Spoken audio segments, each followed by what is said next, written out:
Hey, sorry about that, folks. We had some router issues. I restarted the router. It looks like we are no longer dropping frames. It's going to take a second while I reset up the YouTube stream. Should be going live any minute. Is it live yet? Okay. Popping out the chat. Yeah, people on the YouTube are going to have to reload and go to the new one. Sorry about that, folks.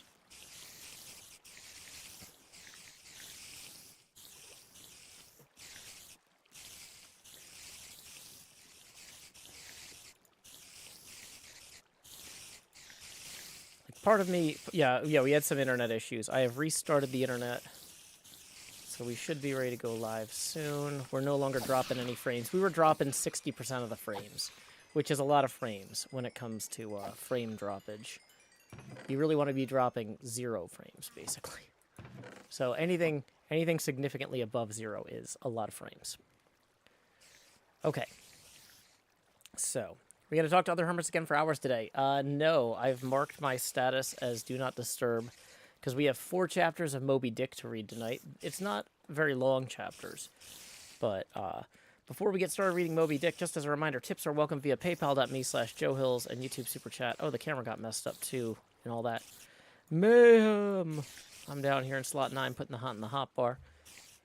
Okay, so in terms of the actual, I want to get this chapter link, and we're reading Moby Dick. Okay, or the whale. So I'm gonna pin the Moby Dick link. Oh, good. Twitch won't let me pin links. Let's see if I can. Well, Dear Nexus says, I don't think I've ever streamed this stream type before. Sure. Once a week, I usually try to do some terraforming or like grindy stuff, like hanging out at a farm while I read. Last season, I read the entirety of the book Dracula, a novel by Bram Stoker about a vampire who came to London after buying some real estate. It's told primarily, initially, through the point of view of a realtor representing a relatively prestigious but not particularly large firm, and his foray into Eastern Europe in an attempt to close the deal.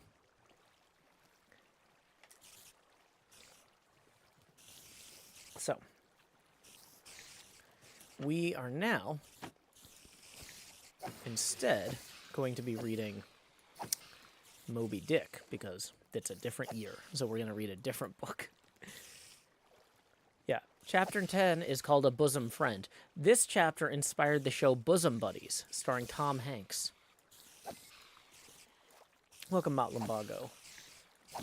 Does anybody else have any other questions or comments before we get started? Just as a reminder, tips are welcome via paypal.me/JoeHills and YouTube Super Chat. This is a viewer-supported stream.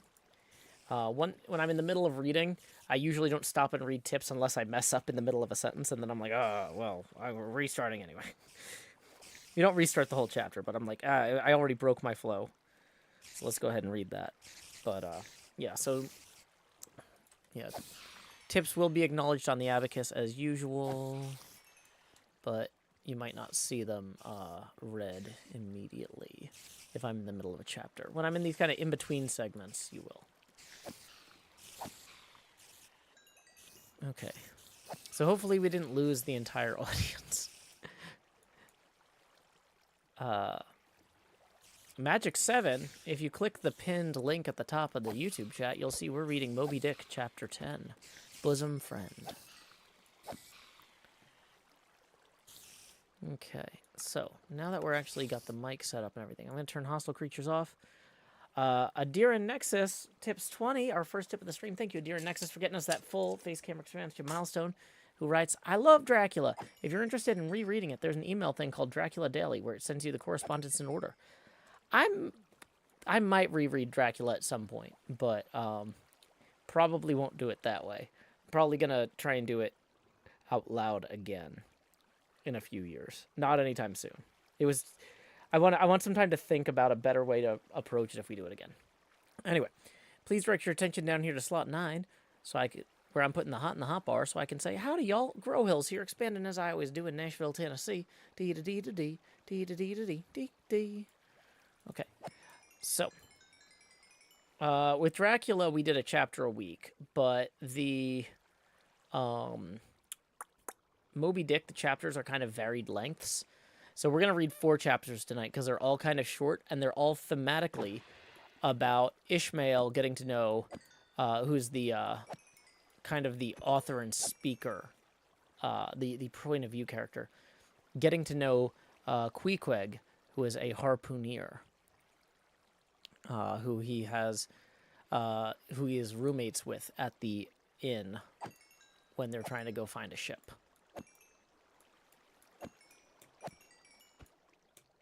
Mr. D says, Joe, how does one stay motivated? That sounds like a question for somebody who has the option of not doing things. Whether I'm motivated or not, I'm a single parent who runs his own business. I can't say I don't feel like doing this. I have to do it, or I lose my business and my kid. And so, yeah, I don't know. Maybe find somebody else to ask about motivation. I'm just not that guy.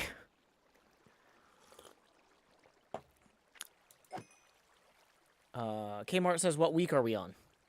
We have a playlist of these Moby Dick streams. If you want to go back and watch the earlier ones, if I can find it. Of course, I've got like a million links in my link folder, or link paper. What do you call this? Link file? I've got like a text file with links in it. And it's now like 20 pages long. Let me just search for Moby. Cannot find Moby. Okay. Maybe I didn't save it the last time I put the playlist in there. That's why I can't find it. I'm usually good at scanning text rapidly. If I go to my YouTube playlist, or YouTube page, view your channel, we go to playlists, I can find out how many weeks we are on, because if I go to Moby Dick Weekly, week 1 was chapters 1 and 2, week 2 was chapters 3 through 6, week 3 was chapters 7 through 9, so this is week 4. So here's the playlist so far, if you want to bookmark that for later. Any other questions before we get started? Yep, this is the original literary origin of, like all original origins. It started here in Moby Dick. Yeah, the only one bed trope.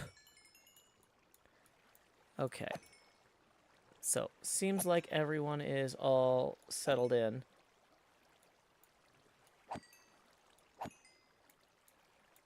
Yeah. Dun, dun, dun, dun. So here we go. Chapter 10. A Bosom Friend. Returning to the Spouter Inn from the chapel, I found Queequeg there quite alone, he having left the chapel before the benediction some time. He was sitting on a bench before the fire with his feet on the stove hearth, and in one hand was holding close to his face that little African idol of his, peering hard into its face, and with a jackknife gently whittling away at its nose, meanwhile humming to himself in his heathenish way.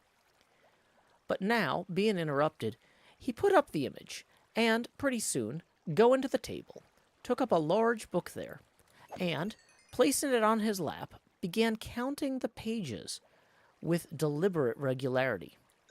At every 50th page, as I fancied, stopping a moment, looking vacantly around him, and giving utterance to a long-drawn gurgling whistle of astonishment. He would then begin at the next 50, seeming to commence at number 1 each time, as though he could not count more than 50, and it was only by such a large number of 50s being found together that his astonishment at the multitude of pages was excited. With much interest, I sat watching him.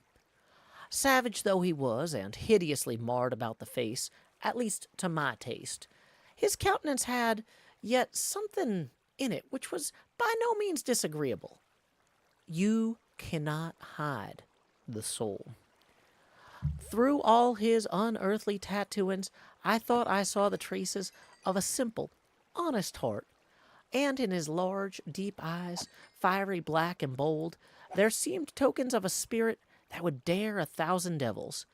And besides all this, there was a certain lofty bearing about the pagan, which even his uncouthness could not altogether maim.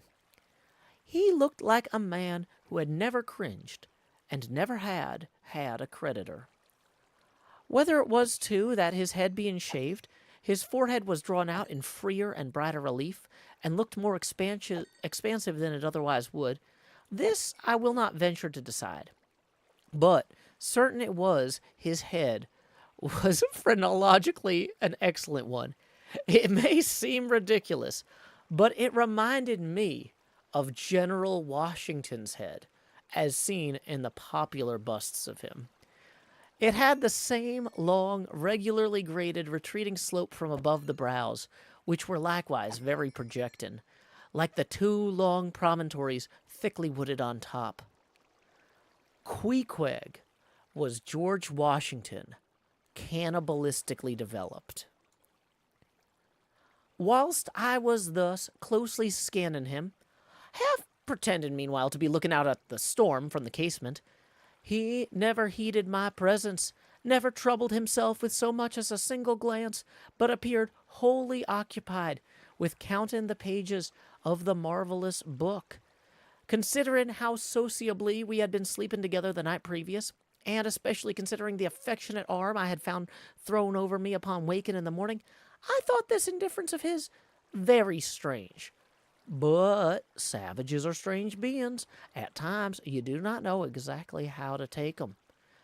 At first, they're overawing. Their calm self-collectedness of simplicity seems a Socratic wisdom. I had noticed also that Queequeg never consorted at all, or but very little, with the other seamen in the inn. He made no advances whatever, appeared to have no desire to enlarge his circle of acquaintances. All this struck me as mighty singular. Yet, upon second thoughts, there was almost something sublime in it. Here was a man some 20,000 miles from home by the way of Cape Horn, that is, which was the only way he could get there, thrown among people as strange to him as though he were in the planet Jupiter. And yet he seemed entirely at his ease, preserving the utmost serenity, content with his own companionship, always equal to himself. Surely this was a touch of fine philosophy, though no doubt he had never heard there was such a thing as that. But, perhaps, to be true philosophers, we mortals should not be conscious of so living or so striving. So soon as I hear that such or such a man gives himself out for a philosopher, I conclude that, like the dyspeptic old woman, he must have broke his digester. As I sat there in the now lonely room, the fire burning low, in that mild stage when, after its first intensity has warmed air, it then only glows to be looked at, the evening shades and phantoms gathering round the casements, and peering in upon us silent, solitary twain, the storm booming without in solemn wells, I began to be sensible of strange feelings. I felt a melting in me. No more my splintered heart and maddened hand were turned against the wolfish world. This soothing savage had redeemed it. There he sat, his very indifference speaking a nature in which there lurked no civilized hypocrisies and bland deceits. Wild was he, a very sight of sights to see, yet I began to feel myself mysteriously drawn towards him. And those same things that would have repelled most others, they were the very magnets that thus drew me. I'll try a pagan friend, thought I, since Christian kindness has proved but hollow courtesy. I drew my bench near him and made some friendly signs and hints, doing my best to talk with him meanwhile. At first, he little noticed these advances, but presently, upon my referring to his last night's hospitalities, he made out to ask me whether we were again to be bedfellows. I told him yes, whereat I thought he looked pleased, perhaps a little complimented.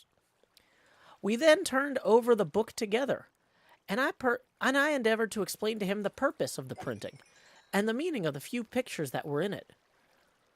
Thus, I soon engaged his interest, and from that we went to jabbering the best we could about the various other sights to be seen in this famous town.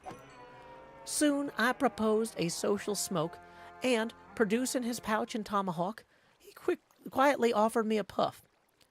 As we then sat exchanging puffs from that wild pipe of his, and keeping it regularly passing between us, if there yet lurked any ice of indifference toward me in this pagan's breast, this pleasant genial smoke we had soon thawed it out and left us cronies.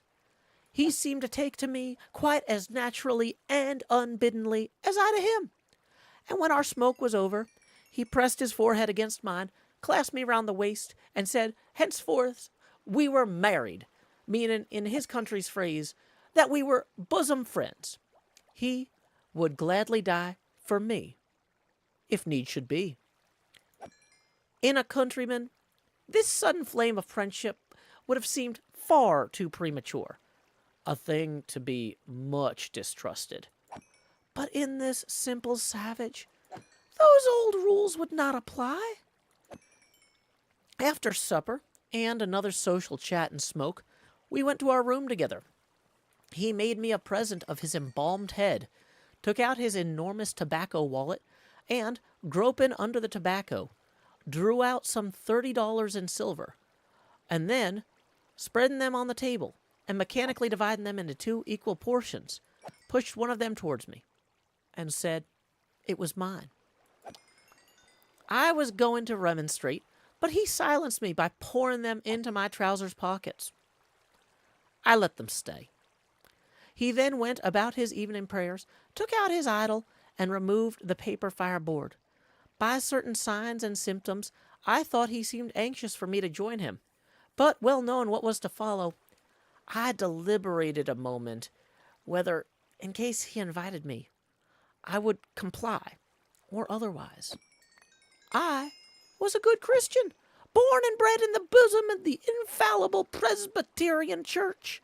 How then could I unite with this wild idolater in worshiping his piece of wood? But what is worship? Thought I. Do you suppose now, Ishmael, that the magnanimous God of heaven and earth, pagans and all included, can possibly be jealous of an insignificant bit of black wood? Impossible. But what is worship?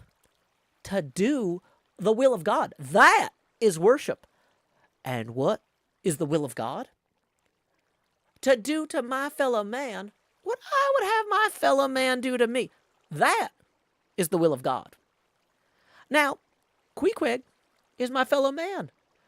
And what do I wish that this Queequeg would do to me? Why, unite with me in my particular Presbyterian form of worship. Consequently, I must then unite with him in his. Ergo, I must turn idolater. So, I kindled the shavings, helped prop up the innocent little idol, offered him burnt biscuit with Queequeg, salaamed before him twice or thrice, kissed his nose, and when that was done, we undressed and went to bed, at peace with our own consciences and all the world. But we did not go to sleep without some little chat. How it is, I know not, but there is no place like a bed for confidential disclosures between friends. Man and wife, they say, they're open the very bottom of their souls to each other, And some old couples often lie and chat over old times till nearly morning. Thus, then, in our heart's honeymoon, lay I and Queequeg, a cozy, loving pair. That concludes Chapter 10 of Moby Dick by Herman Melville. So Codename Derpy, he was kissing the nose of the idol. That was part of the little ceremony that Queequeg did the night before. But we got some tips rolling in. There might be some subtext, you know. This is just textual, says El Bubbly. I know, right? Dear Nexus Tips another 20, who says, I think this might come in too late. Feel free to read it later, Joe. Hey, that's what I'm doing. Yeah, tips that come in the middle of the chapter, unless it's a very long chapter, I usually read between chapters.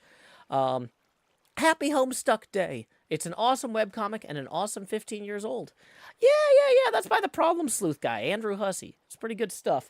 Anyway, we're now $20 forward on our abacus. That gets us another face camera expansion milestone. So here we go. Expand. Joe. Ooh, looks like the resolution's a little bit high for this scale. Let's bring that back down. There we go. Yay. Okay, better.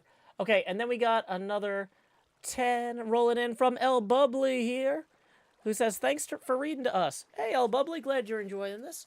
You know, a lot of this classic literature is just, there's a reason that this is a classic. There's a lot of survivorship bias in, like, why some of these great texts from the past are still read today. And so, you know, I'm just saying this is the sort of thing where, like Dracula, there's a lot of stuff in here where you're like, hey, I think I know the story. But, like, until you actually read it, you're like, oh, wow, this is more interesting than I thought, right? Okay, so.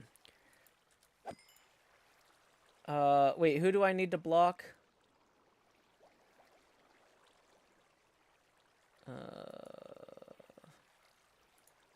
This guy. Okay, next problem. Da da da da. Do do do do do do do do. Oh, is it this guy I'm supposed to block? Okay.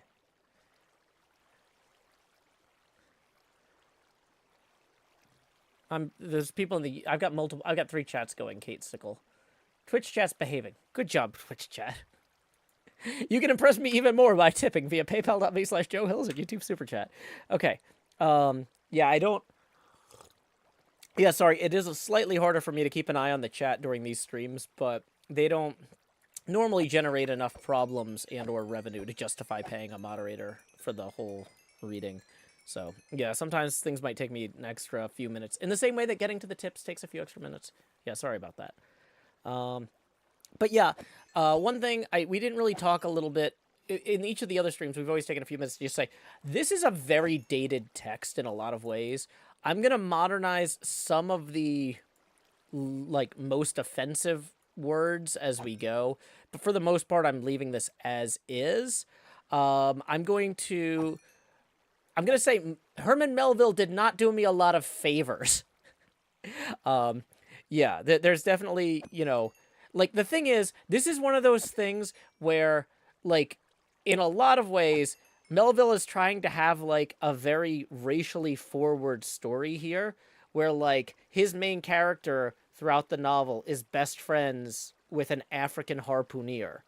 And so, in some ways, this is very progressive for the time, but unfortunately, he has to frame it as, like, you know, like, it's one of those things where, like, the character's impression of this guy is that he's a savage and a pagan and, you know, things like that initially. And it's not great. I'm gonna be honest. It's not great, but it is part of what makes this story important and interesting. And so you can't completely ignore it either. So, and I did not rewrite the entire story before I started reading it or anything. I'm doing this on the fly. So, yeah, I'm going to say also, yeah, there is smoking and drinking in this. So, you know, killing whales. So, if you're upset by any of those things, this is probably not the story for you, or your children. But yeah, this is not the abridged version of this. This is El Bubbly says, POV, you're trying to be progressive, but it's 1851. Yeah. Yeah, like, the idea of the main character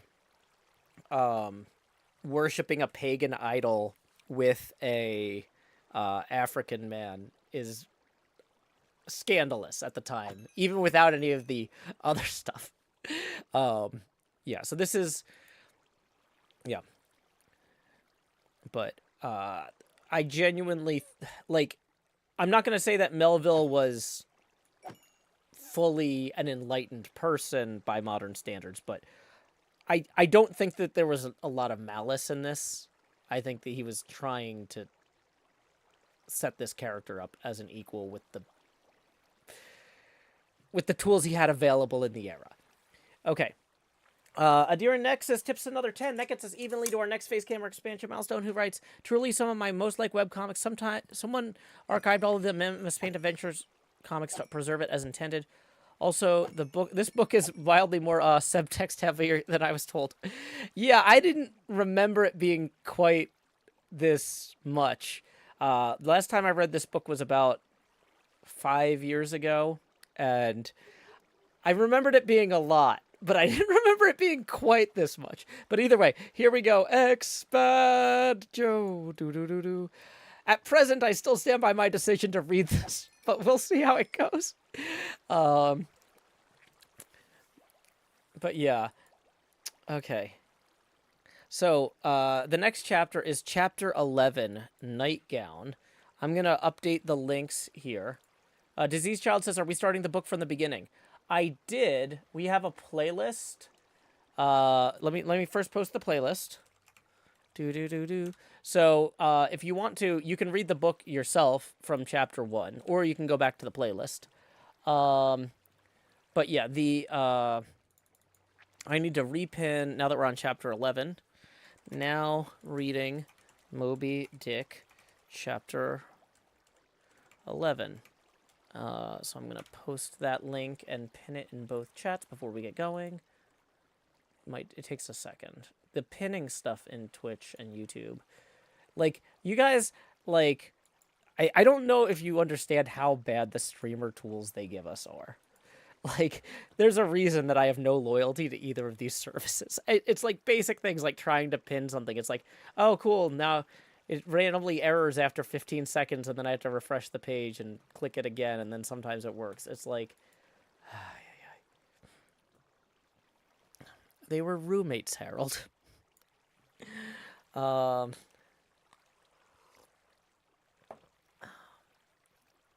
yeah.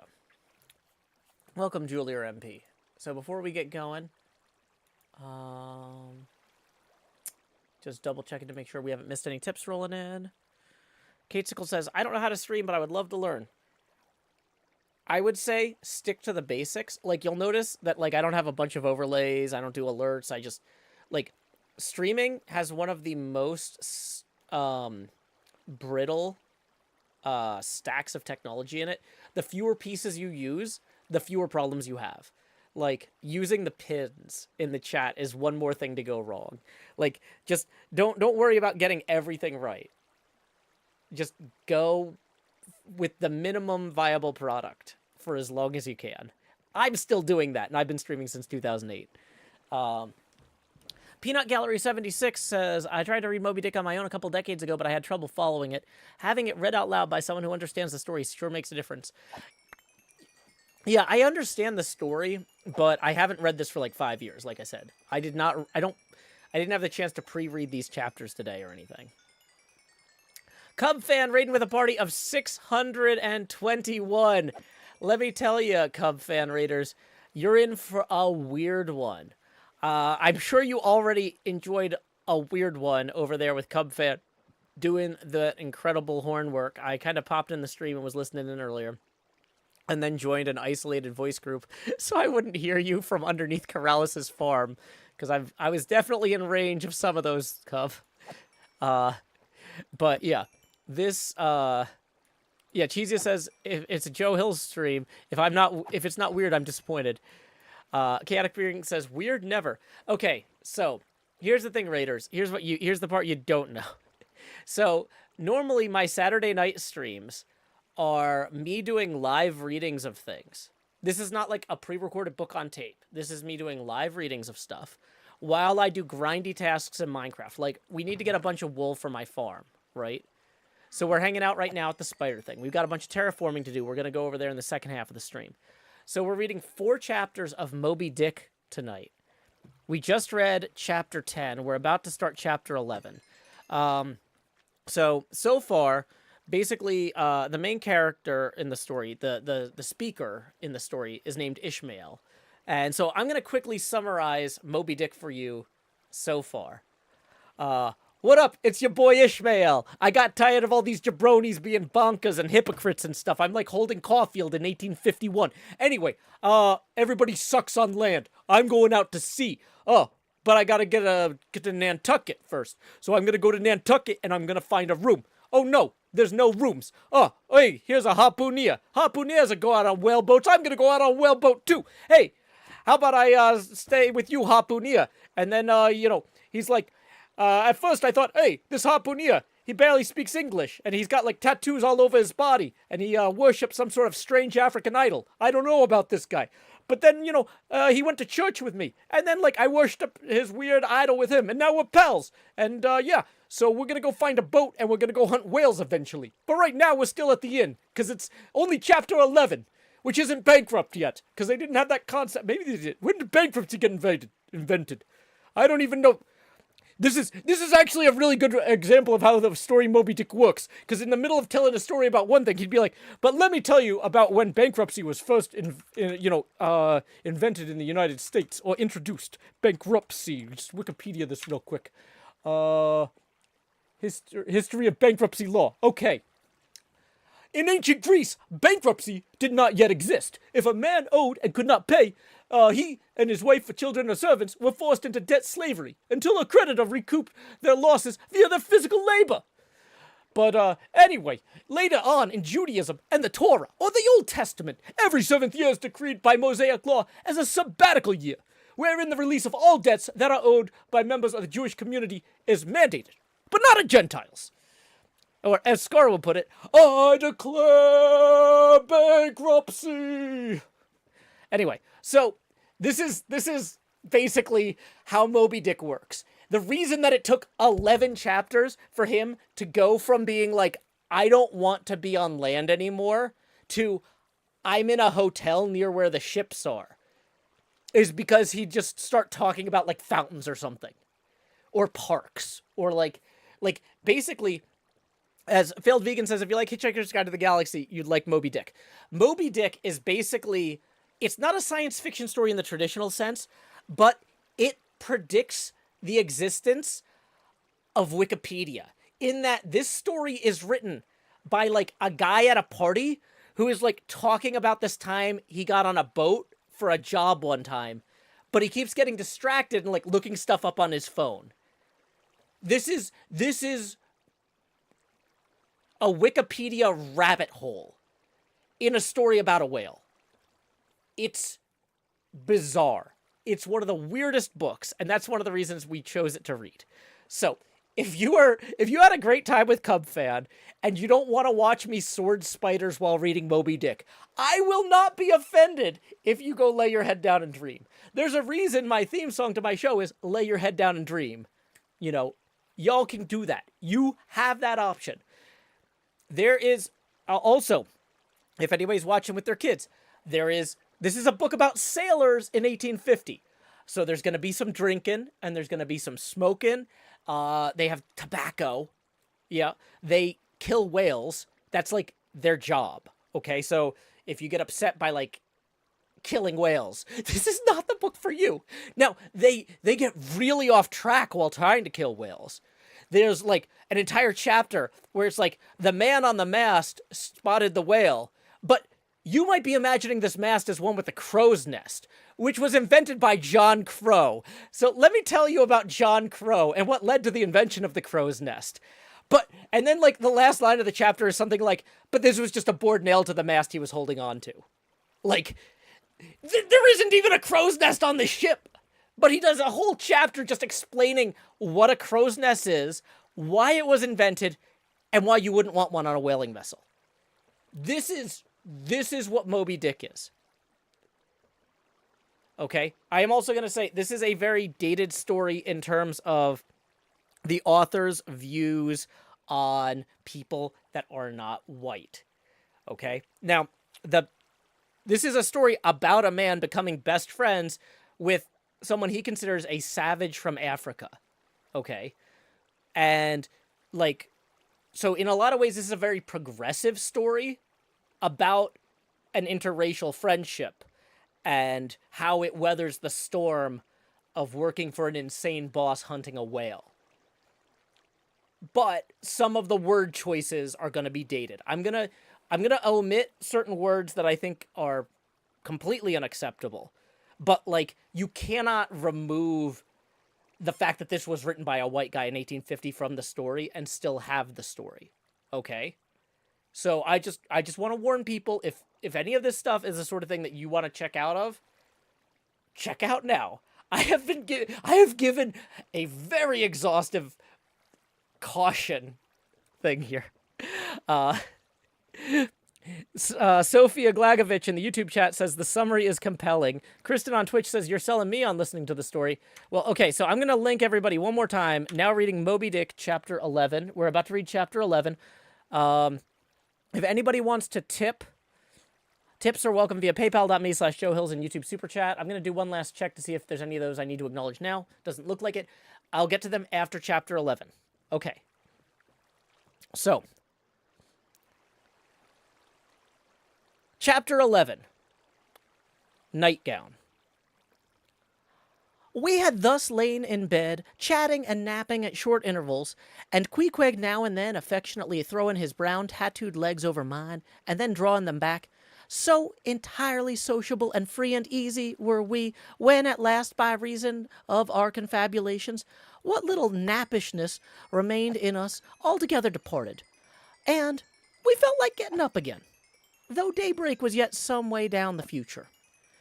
Yes, we became very wakeful, so much so that our recumbent position began to grow wearisome, and by little and little we found ourselves sitting up, the clothes well tucked around us, leaning against the headboard with our 4 knees drawn up close together and our 2 noses bending over them, as if our knee pans were warming pans. We felt very nice and snug, the more so since it was so chilly out of doors, indeed out of bedclothes too, seeing that there was no fire in the room. The more so, I say, because truly, to enjoy some bodily warmth, some small part of you must be cold, for there is no quality in the world that is not what it is, merely by contrast. Nothing exists in itself if you flatter yourself that you are all over comfortable and have been so a long time, then you cannot be said to be comfortable any more. But if, like Queequeg and me in the bed, the tip of your nose or the crown of your head be slightly chilled, why, then, indeed, in the general consciousness, you feel most delightfully and unmistakably warm. For this reason, a sleeping apartment should never be furnished with a fire, which is one of the luxurious discomforts of the rich.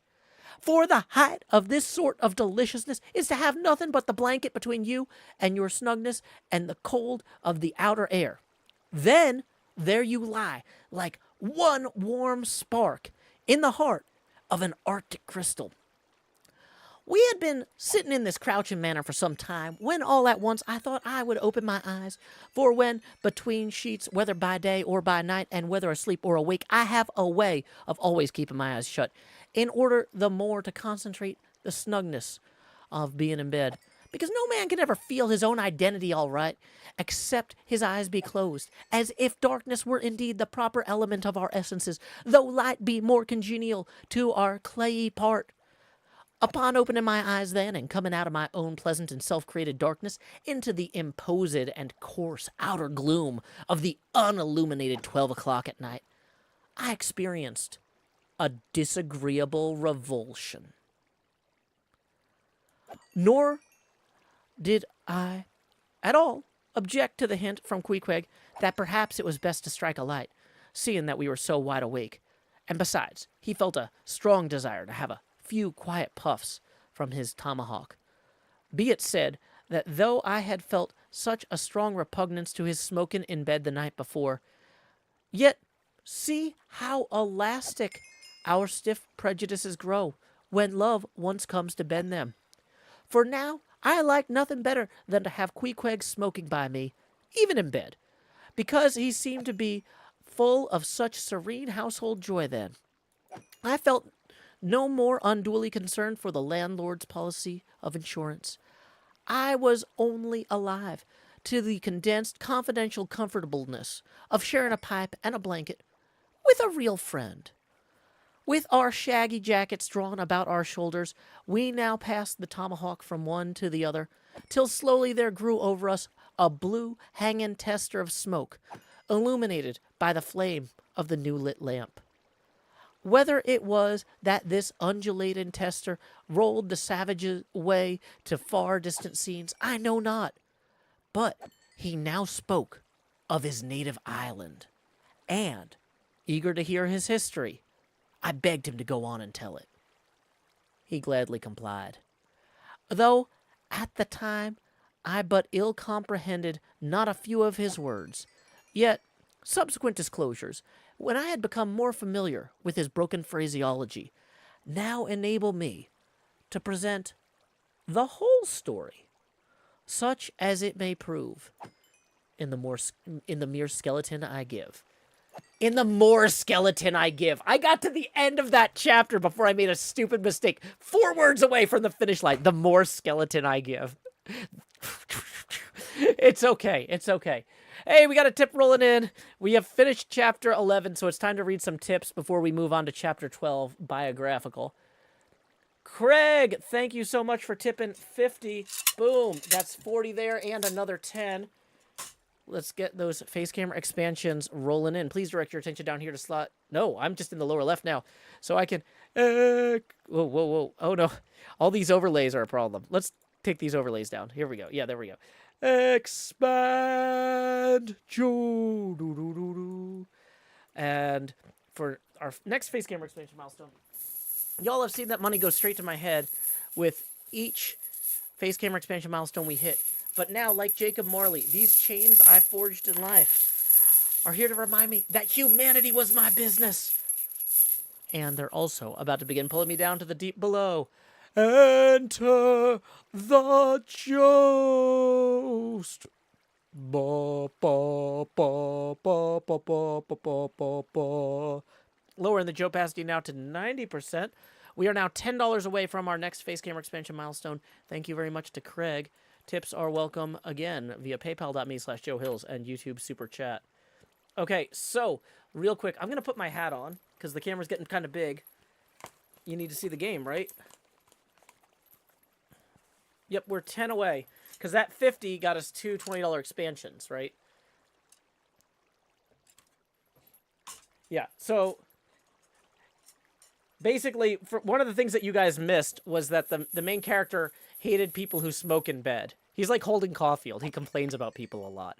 But anyway, yeah, he was upset the night before because, like I said, he's roommates with Queequeg, and he didn't like Queequeg smoking in bed. But now that they've become friends over the course of the day, he's like, wow, it's amazing how something that you find irritating when you don't know somebody, when you do know them, all of a sudden it's fine.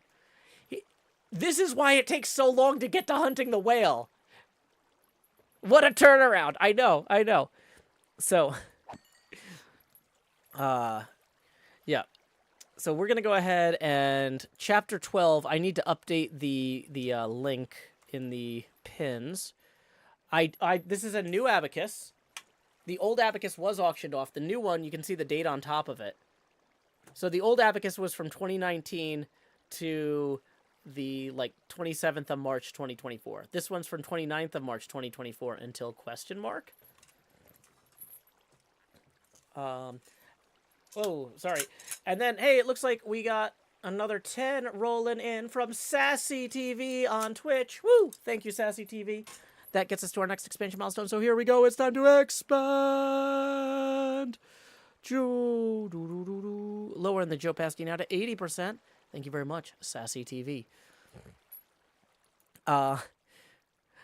Xanariz says this level of plot progression is on par with Les Mis.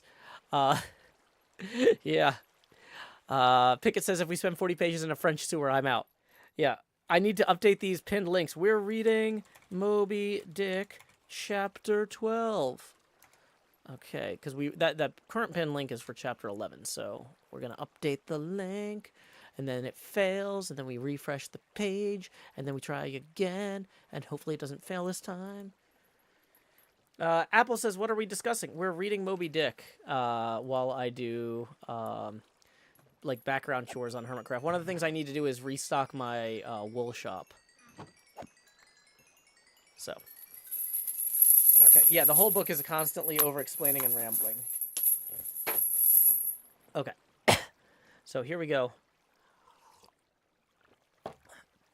So, one of the things that I struggled with the first time I tried to read this out loud a few weeks ago, I don't love the accent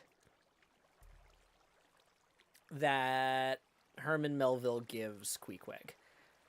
So, we're going to try something different this time, and I don't know if it's a good idea. It might be a bad idea. But, we're trying something different, okay? So, I think most of this chapter is him telling his it's Ishmael telling his understanding of Queequeg's story, but there might be some Queequeg direct quotes in it. So we're going to try the different interpretation of the accent as we go. So chapter 12, biographical, from Moby Dick, or The Whale, by Herman Melville. Queequeg was a native of Rockavoco, an island far away to the west and south. It is not down on any map. True places never are. When a new-hatched savage running wild about his native woodlands in a grass clout, followed by the nibbling goats as if he were a green sapling, even then, in Queequeg's ambitious soul, lurked a strong desire to see something more of Christendom than a specimen whaler or two. His father was a high chief, a king. His uncle, a high priest. And on the maternal side, he boasted aunts who were the wives of unconquerable warriors. There was excellent blood in his veins. Royal stuff. Though sadly vitiated, I fear, by the cannibal propensity he nourished in his untutored youth. A Sag Harbor ship visited his father's bay, and Queequeg sought a passage to Christian lands. But the ship, having her a full complement of seamen, spurned his suit, and not all the king, his father's influence, could prevail. But Queequeg vowed a vow. Alone in his canoe, he paddled off to a distant strait which he knew the ship must pass through when she quitted the island. On one side was a coral reef, on the other a low tongue of land covered with mangrove thickets that grew out of the water.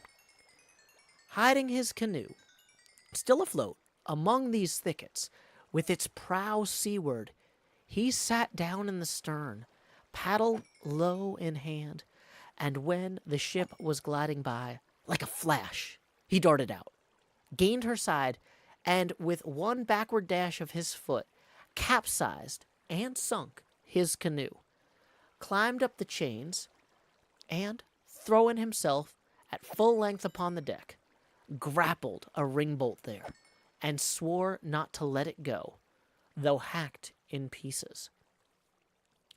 In vain, the captain threatened to throw him overboard, suspended a cutlass over his naked wrists. Queequeg was the son of a king, and Queequeg budged not. Struck by his desperate dauntlessness and his wild desire to visit Christendom, the captain at last relented and told him he might make himself at home. But this fine young savage, this sea prince of Wales, never saw the captain's cabin. They put him down among the sailors and made a whaleman of him. But like Tsar Peter, content to toil in the shipyards of foreign cities, Queequeg disdained no seaman ignominy, if thereby he might happily gain the power of enlightening his untutored countrymen. For at bottom, so he told me, he was actuated by a profound desire to learn among the Christians the arts whereby to make his people still happier than they were, and, more than that, still better than they were. But, alas, the practices of whalemen soon convinced him that even Christians could be both miserable and wicked, infinitely more so than all his father's heathens. Arrived at last in old Sag Harbor and seeing what the sailors did there, and then going on to Nantucket and seeing how they spent their wages in that place. Also, poor Queequeg gave it up for lost. Thought he, it's a wicked world in all meridians. I'll die a pagan. And thus, an old idolater at heart, he yet lived among these Christians, wore their clothes, and tried to talk their gibberish. Hence the queer ways about him, though now some time from home. By hints, I asked him whether he did not propose going back and having a coronation, since he might now consider his father dead and gone, he being very old and feeble at the last accounts. He answered, no, not yet, and added that he was fearful Christianity, or rather Christians, had unfitted him for ascending the pure and undefiled throne of 30 pagan kings before him. But by and by, he said, he would return, as soon as he found himself baptized again. For the nonce, however, he proposed to sail about and sow his wild oats in all 4 oceans. They had made a harpooner of him, and that barbed iron was in lieu of a scepter now. I asked him what might be his immediate purpose, touching his future movements. He answered, to go to sea again, in his old vocation. Upon this, I told him that whaling was my own design, and informed him of my intention to sail out of Nantucket, as being the most promising port for an adventurous whaleman to embark from. He at once resolved to accompany me to that island, ship aboard the same vessel, get into the same watch, the same boat, the same west with me. In short, to share my every hap, with both my hands in his, boldly dip into the potluck of both worlds. To all this, I joyously assented, for besides the affection I now felt for Queequeg, he was an experienced harpooner, and as such, could not fail to be of great usefulness to one who, like me, was wholly ignorant of the mysteries of whaling, though well acquainted with the sea, as known to merchant seamen. His story being ended with his pipe's last dying puff, Queequeg embraced me, pressed his forehead against mine, and, blowing out the light, we rolled over from each other, this way and that, and very soon we're sleeping. So that concludes Moby Dick Chapter 12. We're going to move on to Chapter 13 in a little bit, after I update these little pins. How long have they known each other again? Less than a day, or like a day and a half.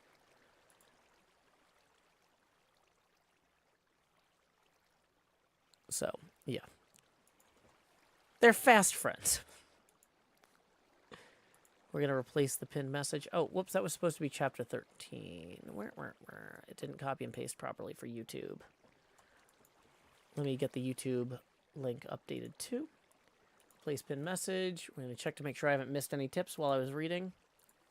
Tips are welcome via paypal.me/JoeHills and YouTube Super Chat. Yeah, now the thing is, Ishmael has been a sailor before. He's just never been on a whaling ship. He's trying to push himself to try new things. So, Esja the Wolf says, this is the most delightful way to experience Moby Dick. Oh, I'm glad you like it. You know what? One of the other most experienced ways to oh my gosh. One of the other best ways to experience Moby Dick. The thing that got me into it in the first place was Evan Dahm, one of my favorite illustrators and cartoonists. He did incredible illustrations for a limited edition copy of Moby Dick. Here's a link to his Queequeg illustration. This is like what Queequeg's tattoos and stuff are described to look like. That's him when he's like lit by the fire worshiping his idol. But yeah, Moby Dick Illustrated was like a whole, what do you call it?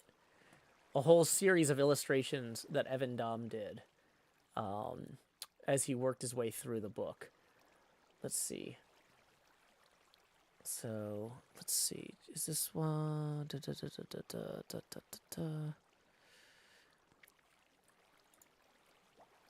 I'm not sure if any of these other ones are going to pop up before. Yeah, I don't think so. But yeah, the town they're in looks like this. So I'm going to post that as well real quick.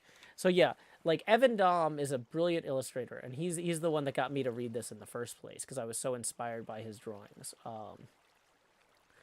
Like, it's incredible what cross-hatching can do to convey like light and shadow and volume, right?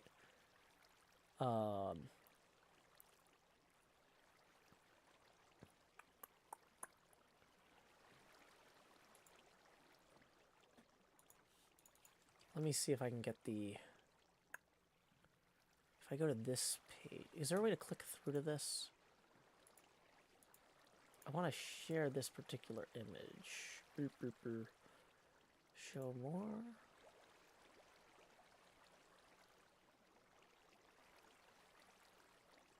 I don't know.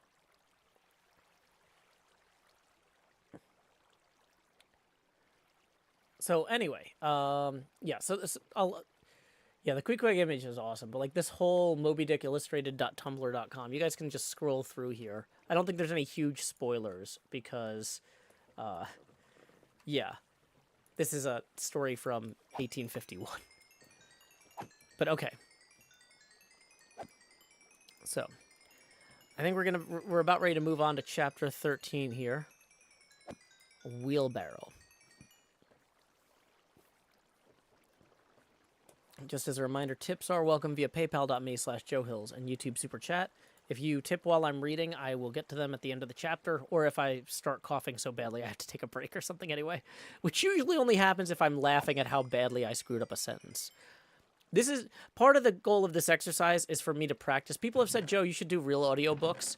I'm not ready to do real audiobooks. I feel like I could get there, but this is part of that journey, right, is me practicing this. So I thank you for hanging out with me while I practice reading public domain novels aloud. We now continue with Chapter 13 of Herman Melville's Moby Dick, or The Whale. Chapter 13 is entitled Wheelbarrow. Next morning, after disposing of the embalmed head to a barber for a block, I settled my own and comrade's bill, using, however, my comrade's money. The grinning landlord, as well as the boarders, seemed amazingly tickled at the sudden friendship that had sprung up between me and Queequeg.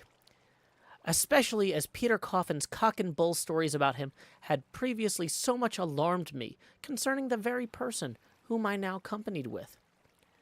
We borrowed a wheelbarrow, and, embarking our things, including my own poor carpet bag and Queequeg's canvas sack and hammock, away we went, down to the Moss, the little Nantucket packet schooner moored at the wharf.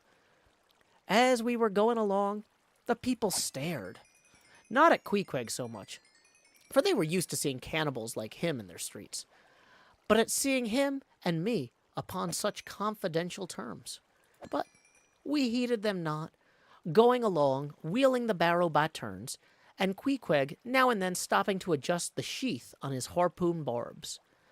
I asked him why he carried such a troublesome thing when ashore, and whether all whaling ships did not find their own harpoons. To this, in substance, he replied that though what I hinted was true enough, yet he had a particular affection for his own harpoon, because it was of assured stuff, well tried in many a mortal combat, and deeply intimate with the hearts of whales. In short, like many inland reapers and mowers who go into the farmers' meadows armed with their own scythes, though in no wise obliged to furnish them, even so, Queequeg, for his own private reasons, preferred his own harpoon. Shifting the barrow from my hand to his, he told me a funny story about the first wheelbarrow he had ever seen. It was in Sag Harbor. The owners of his ship, it seemed, had lent him one, in which to carry his heavy chest to his boarding house. Not to seem ignorant about the thing, though in truth he was entirely so, concerning the precise way in which to manage the barrow. Queequeg puts his chest upon it, lashes it fast, and then shoulders the barrow and marches up the wharf. "Why," said I, "Queequeg, you might have known better than that, one might think. Didn't the people laugh?" Upon this, he told me another story. The people of his island of Roccavoco, it seems, at their wedding feasts, express the fragrant water of young coconuts into a large stained calabash, like a punch bowl. And this punch bowl always forms the great central ornament on the braided mat where the feast is held. Now, a certain grand merchant ship once touched at Roccavoco, and its commander, from all accounts, a very stately, punctilious gentleman, at least for a sea captain. This commander was invited to the wedding feast of Queequeg's sister, a pretty young princess, just turned of 10. Well, when all the wedding guests were assembled at the bride's bamboo cottage, this captain marches in, and being assigned to the post of honor, placed himself over against the punch bowl, and between the high priest and his majesty the king, Queequeg's father. Grace being said, for those people have their grace, as well as we. Though Queequeg said that unlike us, who at such times look downward to our platters, they, on the contrary, copying the ducks, glance upward toward the giver of all feasts. Grace, I say, being said, the high priest opens the banquet by the immemorial ceremony of the island. That is, dipping his consecrated and consecrating fingers into the bowl before the blessed beverage circulates. Seeing himself placed next to the priest, and noting the ceremony, and thinking himself, being captain of a ship, as having plain precedence over a mere island king, especially in the king's own house, the captain coolly proceeds to wash his hands in the punch bowl, taking it, I suppose, for a huge finger glass. "No!" said Queequeg. "What do you think now? Didn't our people laugh?" At last, passage paid and luggage safe, we stood on board the schooner. Hoisting sail, it glided down the Acushnet River. On one side, New Bedford rose in terraces of streets, their ice-covered trees all glittering in the clear, cold air. Huge hills and mountains of casks on casks were piled upon her wharves, and side by side the world-wandering whale ships lay silent and safely moored at last, while from others came a sound of carpenters and coopers, with blended noises of fires and forges to melt the pitch, all betokening that new cruises were on the start. That one most perilous and long voyage ended, only begins a second, and a second ended begins a third, and so on, forever and for aye. Such is the endlessness, yea, the intolerableness of all earthly effort. Gaining more open water, the bracing breeze waxed fresh. The little moss tossed the quick foam from her bows as a young colt in his snortings. How I snuffed that Tartar air. How I spurned that turnpike earth. That common highway all over dented with the marks of slavish heel and hoofs, and turned me to admire the magnanimity of the sea, which will permit no records. At the same foam fountain, Queequeg seemed to drink and reel with me. His dusky nostrils swelled apart. He showed his filed and pointed teeth. On we flew, and our offends gained. The moss did homage to the blast, ducked and dived her bows as a slave before the Sultan. Sideways leaning, we sideways darted, every rope yarn tingling like a wire, the two tall masts buckling like Indian canes in lost tornadoes. So full of this reeling scene were we, as we stood by the plunging bowsprit, that for some time we did not notice the jeering glances of the passengers, a lubber-like assembly, who marveled that two fellow beings should be so companionable, as though a white man were anything more dignified than a whitewashed African. But there were some boobies and bumpkins who, there by their intense greenness, must have come from heart and center of all verdure. Queequeg caught one of these young saplings, mimicking him behind his back. I thought, the bumpkin's hour of doom has come.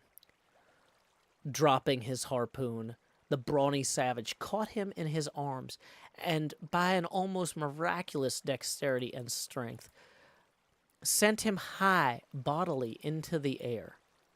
Then, slightly tapping his stern in mid-somerset, the fellow landed with bursting lungs upon his feet, while Queequeg, turning his back upon him, lighted his tomahawk pipe and passed it to me for a puff. "Captain! Captain!" yelled the bumpkin, running toward that officer.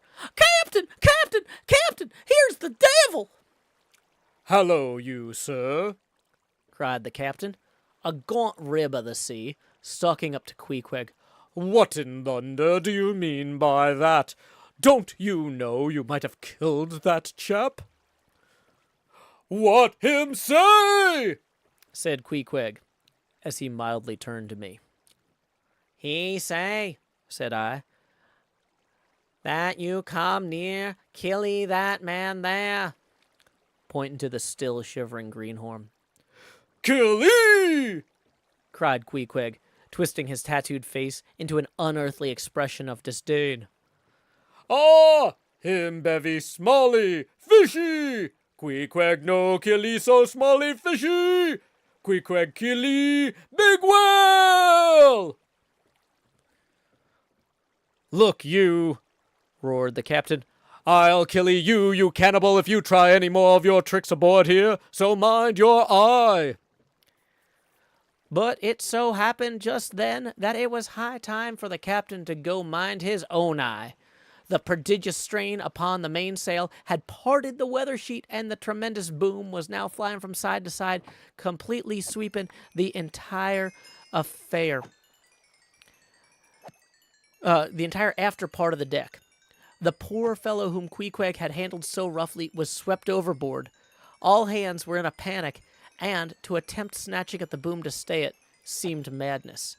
It flew from right to left and back again, almost in one ticking of a watch, and every instant seemed on the point of snapping into splinters. Nothing was done, and nothing seemed capable of being done. Those on deck rushed toward the bows and stood eyeing the boom as if it were the lower jaw of an exasperated whale. In the midst of this consternation, Queequeg dropped deftly to his knees and, crawling under the path of the boom, whipped hold of a rope, secured one end of the bulwarks, and then, flinging the other like a lasso, caught it round the boom as it swept over his head. And at the next jerk, the spar was that way trapped, and all was safe. The schooner was run into the wind, and while the hands were clearing away the stern boat, Queequeg, stripped to the waist, darted from the side with a long living arc of a leap. For 3 minutes or more he was seen swimming like a dog, throwing his long arms straight out before him, and by turns revealing his brawny shoulders through the freezing foam. I looked at the grand and glorious fellow, but saw no one to be saved. The greenhorn had gone down. Shooting himself perpendicularly from the water, Queequeg now took an instant's glance around him, and seeming to see just how matters were, dived down and disappeared. A few minutes more, and he rose again, one arm still striking out, and with the other dragging a lifeless form. The boat soon picked them up. The poor bumpkin was restored. All hands voted Queequeg a noble trump. The captain begged his pardon. From that hour, I clove to Queequeg like a barnacle.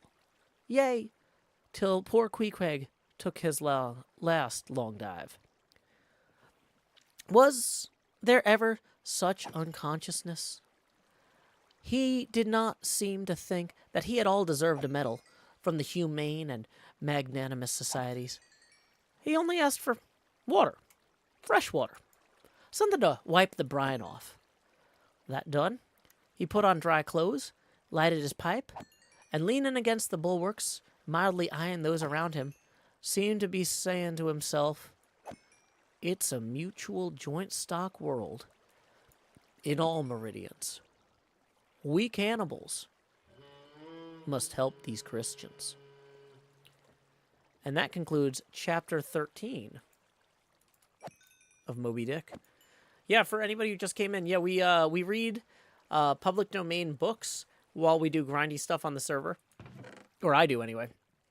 Last season, I read all of Dracula.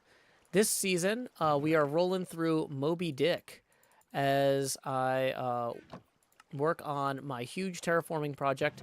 And also today, we are working on our spider farm thing. We need more spider eyes. Yes, all the spider eyes. We need to store some of them back here. What does a bumpkin mean? A bumpkin means like somebody who is poorly educated and rural. So somebody who's not very worldly. Dump the spider eyes in the grocery store. They am not food. Okay, so we're going to grab... Oops. That was not what I meant to do. I wanted to grab these. We're going to have to fix this when we're done. That much is clear. But yeah, so basically the idea is that, like I said, Melville definitely uses some outdated phrasing. But on the whole, one of the recurring themes of this book is that even though Ishmael initially judged that Queequeg was an uneducated savage, that doesn't mean he lacks humanity. And in some ways, Queequeg aspires to be a better person than many of the Christians that Ishmael has met.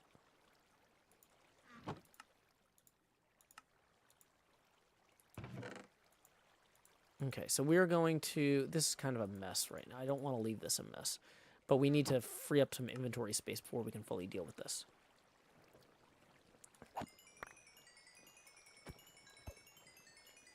Yeah, a greenhorn also means like somebody who's inexperienced.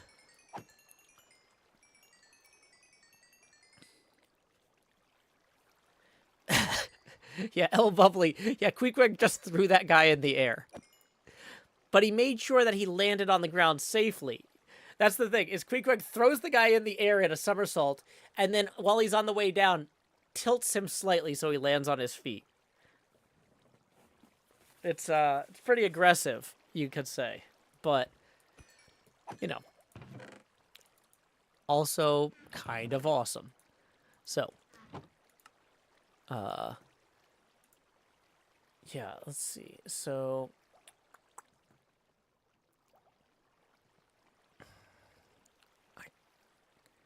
I feel like we're actually kind of ahead of schedule. I was expecting this to take like 2 hours to read this much. So what do you guys think? Should we do another chapter? Let's give it a second for tips to roll in, and I'm going to rename some of these wool blocks. But,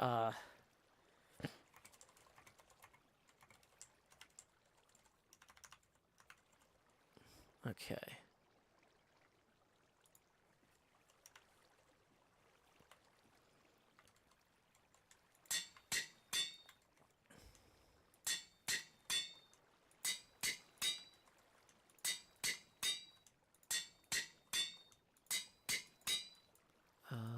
These are all named. These ones are not. But yeah, I decided to try to use the Artie, the strongest man in the world voice from Pete and Pete for Queequeg.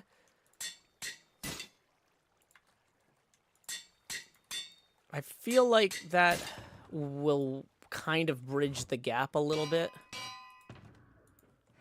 Adiran Nexus tips 5 and says, I vote for another chapter. Well, I appreciate you voting with your wallet, Adiran Nexus. That puts us now 15 away from the next Phase Camera expansion milestone.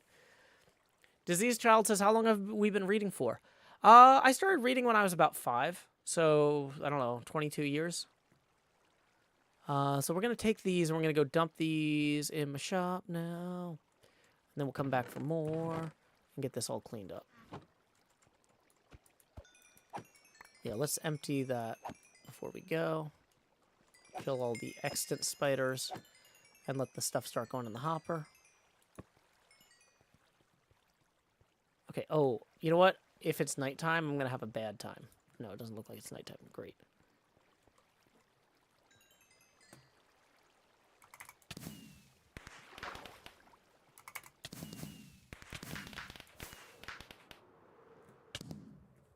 We did it.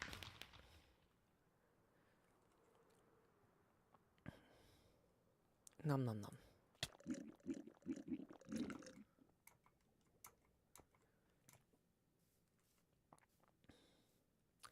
Vival says, did chat choose Moby Dick or Dracula, or are those just stories you wanted to read? Yeah, I picked them. We actually talked, after we finished Dracula, every 3 or 4 months, we kind of talked about possible ideas for what to read next. And then we ended up doing Moby Dick instead of what we chose anyway. Because I was talking to people about Moby Dick at one point, and people are like, wait, that sounds awesome. Why are we reading this? Why are we about to read this other thing? Let's just read Moby Dick. And I was like, yeah, we should just read Moby Dick. You're right.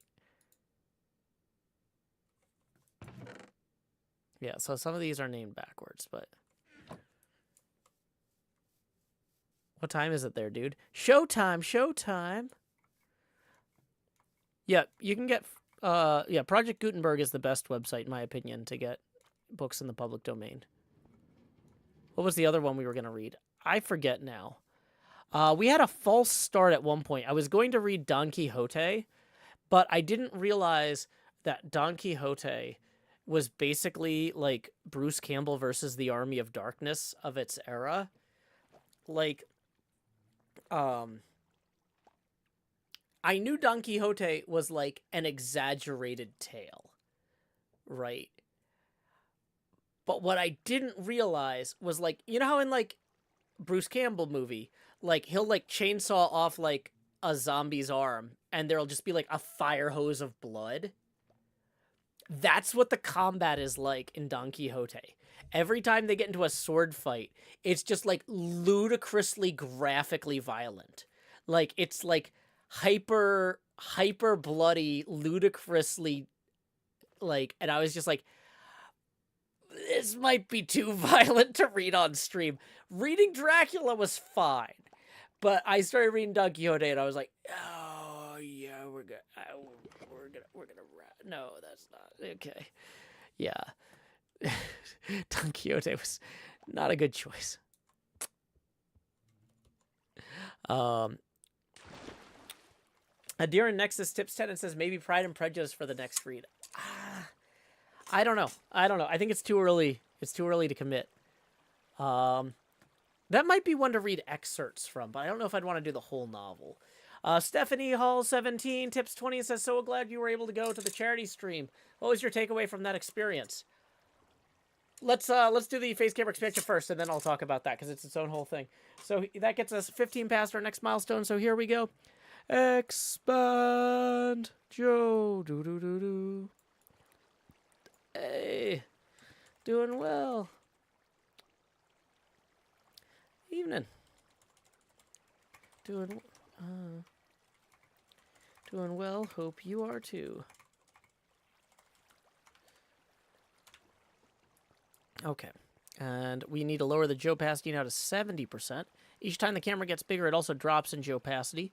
Tips are welcome via paypal.me/Joe Hills and YouTube Super Chat. We are now $5 away from the next face camera expansion milestone. We're only reading books in the public domain. So yeah, like there was one guy who's like, don't read Moby Dick, read this other book about similar events that was written in like 2004. And I'm like, I can't afford to pay Penguin Publishing to get the rights to read this book. I have the budget to read Moby Dick or Dracula because that's $0. Right? But I can't just go read your... Yeah, this guy's like, no, this is a way better book about boats than Moby Dick. And I'm like, well, it's a way more expensive book. It probably...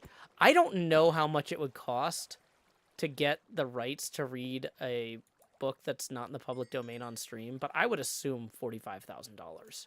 Like, depending on the book. That would be, like, low. Like, if I wanted to try and get, like, something like Lord of the Rings, it would probably be like they would probably just straight up say no, but if they didn't, they'd probably say like 10 million or something stupid. Right. And there's no public domain books are just the way we're going to have to go on this. Sophia says, I'm enjoying read along on Moby Dick. Kind of sad I missed Dracula. Well, we do have the playlist. I'm going to warn you, the playlist for Dracula is like it's not like it's kind of like this where like I'll be talking for 20 minutes and then I'll be reading, right? You know, so like you can't just listen to the book straight through, right? But there is a Dracula playlist of me doing grindy stuff while reading all of Dracula. One chapter at a time. So yeah, that's an option you have. I wouldn't necessarily recommend it. I'd like to take another crack at Dracula and try to record it properly start to finish someday, but that's like something for like 5 or 10 years out. That's probably not an anytime soon thing.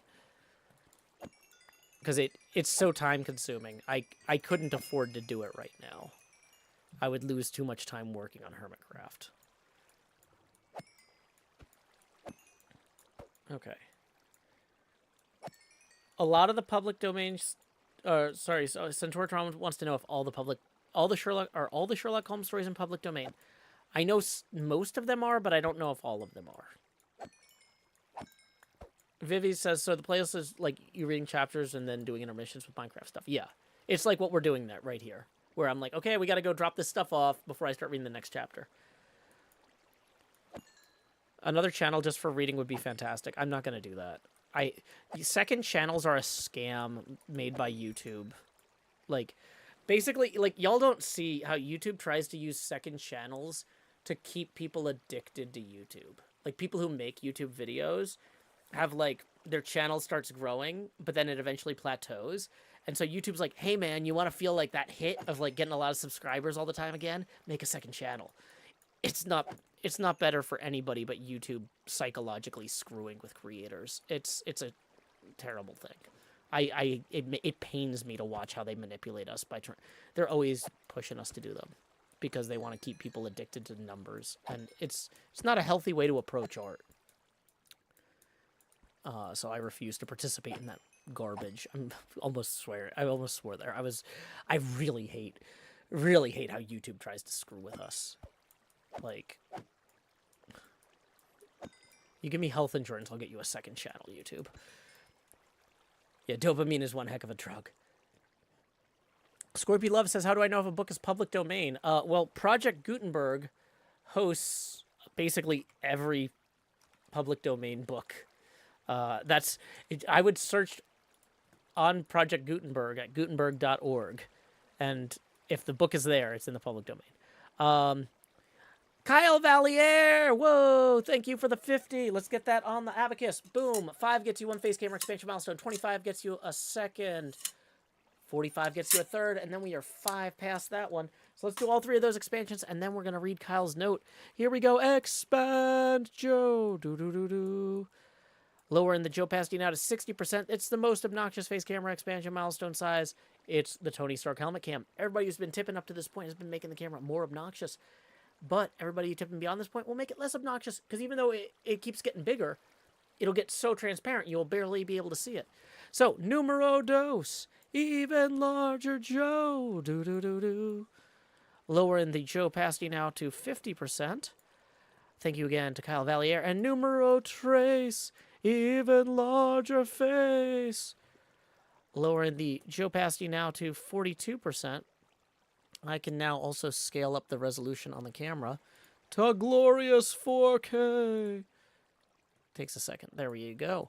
Thank you, Kyle Valier, who writes, hi, Joe. The charity event was super duper epic. Didn't get to watch, but seeing everyone interacting with each other was truly magical. Well, I'm glad you were able to catch some of it later. Yeah, it was a lot of fun. It was a lot of fun hanging out with all of my pals, IRLs, and helping out Gamers Outreach. So thank you very much, Kyle Valier, for supporting the arts and my work in particular. We are now $15 away from the next Face Gamer expansion milestone, which, wait, is that also the number of the chapter we're on? No, we're on 14. I was going to say, if somebody wants to tip $15, that'll get us one more expansion before we get into the book. If you want to tip $14, that's the number of chapters I've read so far, and will leave us one away, so somebody else can tip 1 and make up the difference. The abacus keeps track cumulatively of the progress toward the next expansion. So even if you don't have a full $20 to hit that milestone, your $5 or $10 or $14 will get that there. So yeah, this is the replacement abacus. I've written 29 March 2014 on it. I don't know how visible that is. I can't see the OBS window because of where Moby Dick is. Oh, you can't see that at all. Yeah. So the new abacus has the date that I bought it. The old abacus was from 2019 to like 27 March or something. And this one is brand new, less than a month old. But we're doing good. We're doing good. Abacus 2 Electric Beetaloo? I don't know. Bible says, I'm learning a lot with this first stream outside the charity one. This is a weird first stream. We only do these reading streams on Saturday nights. This is my Saturday night tradition. So this works for a few reasons. One, it lets me get the grindy stuff I need to get done for the week done. Two, if people are like, oh, I'm going out Saturday night, I don't want to miss the stream, they don't have to worry like, oh, no, it's going to be like Joe doing the funniest things ever with Cub Fan. The Saturday night stream is always going to be just me doing like solo reading, you know? So like you can catch the VOD and it'll be fine. And it's not like I'm reading a surprise book. I'm reading the book that you knew, you know. So, and even if you don't want to watch the VOD later, you can just read those chapters and then be ready for next week, you know. So this is kind of a weird Saturday night tradition. Because like since I'm a single parent, I would have to pay for a babysitter if I wanted to go out on Saturday nights. So this gives me something to do too. So I'm not just sitting at home going like, oh, I wish I could afford a babysitter. Babysitters are expensive. Adiran Nexus tips 13 and says, have you gotten a new train whistle yet? As well. Scar's art book going for that much was insane. It sure was. Let's see. So that's 5 and 8. That puts us now 2 away from the next Face Gamer expansion milestone. Yeah, so I have to go to a toy store to buy the train whistle. So we have a really good local toy store here in Nashville where I bought the last train whistle, and it's not convenient for me to get to it, but I want to get the next train whistle at the same place just to kind of have a sense of continuity. I could just order any train whistle online, but I want to support my local toy store and go buy, an $8 train whistle there, is the plan. So, okay.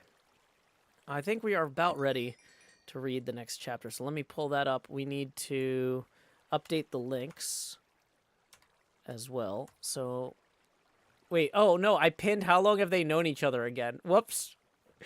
Moby Dick. Chapter 14. Sorry to whoever wrote How Long Have They Known Each Other again for pinning your message. I wasn't trying to call you out. I just clicked the wrong thing. My bad. Here you go, Adiran Nexus. I'm posting that same link there in the YouTube. Okay. So, hey, we just got...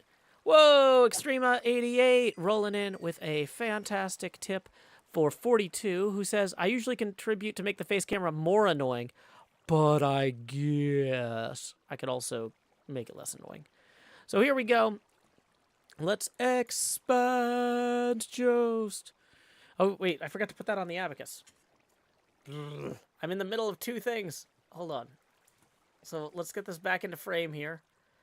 So let's get that 42. Okay, so here's the 2.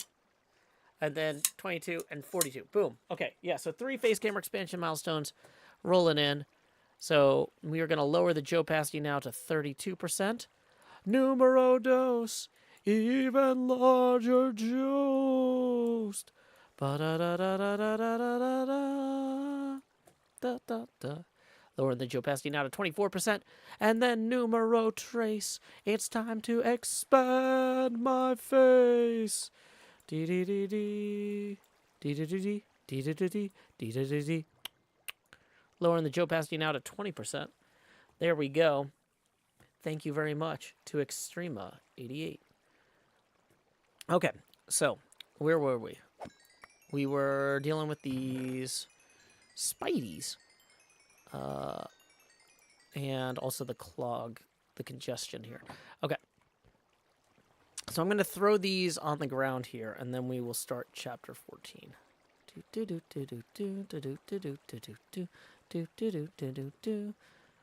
We'll read chapter 14. Okay, and so we're going to grab these. We need to put the string down here. Like this. String da da la da da da da da. Okay. So let's... Sorry, I'm like... It's hard for me to do this stuff once I start reading. So I kind of have to do it now, before we get going too aggressively. Okay. Chapter 14. Nantucket. Nothing more happened on the passage worthy the mentioning. So, after a fine run, we safely arrived in Nantucket. Nantucket! Take out your map and look at it. See what a real corner of the world it occupies, how it stands there, away offshore, more lonely than the old Eddystone Lighthouse. Look at it, a mere hillock, an elbow of sand, all beach, without a background. There's more sand there than you would use in 20 years as a substitute for blotting paper. Some gamesome whites will tell you that they have to plant weeds there. They don't grow naturally. That they import Canada thistles.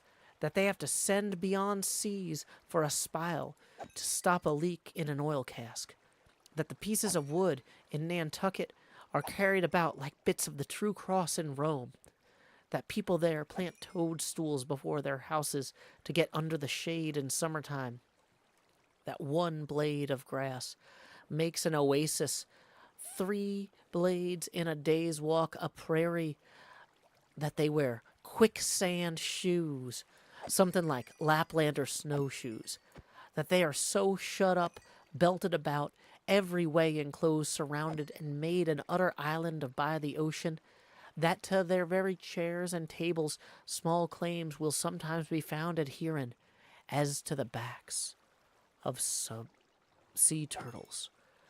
But these extravaganzas only show that Nantucket is no Illinois. Look now at the wondrous traditional story of how this island was settled by the Redmen. There goes the legend. In olden times, an eagle swooped down upon the New England coast and carried off an infant in his talons. With loud lament, the parents saw their child borne out of sight over the wide waters. They resolved to follow in the same direction. Setting out in their canoes, after a perilous passage, they discovered the island, and there they found an empty ivory casket. The poor little skeleton. What wonder, then, that these Nantucketers, born on a beach, should take to the sea for livelihood. They first caught crabs and quahogs in the sand. Grown bolder, they waded out with nets for mackerel. More experienced, they pushed off in boats and captured cod, and at last, launching a navy of great ships on the sea, explored this watery world, put an incessant belt of circumnavigations round it, peeped in at Bering Straits, and in all seasons and all oceans declared everlasting war with the mightiest animated mass that has survived the flood, most monstrous and most mountainous, that Himalayan sea salt mastodon, clothed with such portentousness of unconscious power that his very panics are more to be dreaded than his most fearless and malicious assaults. And thus have these naked Nantucketers, these sea hermits, issuing from their anthill in the sea, o'errun and conquered the watery world like so many Alexanders, parceling out among them Atlantic, Pacific, and Indian oceans, as the 3 pirate powers did Poland. Let America add Mexico to Texas, and pile Cuba upon Canada. Let the English o'erswarm all India, and hang out their blazoned banner from the sun. 2/3 of this terraqueous globe are the Nantucketers, for the sea is his. He owns it, as emperors own empires, other seamen having but a right-of-way through it. Merchant ships are but extension bridges, armed ones but floating forts. Even pirates and privateers, though following the sea as highwaymen the road, they but plunder other ships, other fragments of land like themselves, without seeking to draw their living from the bottomless deep itself. The Nantucketer, he alone resides and riots on the sea.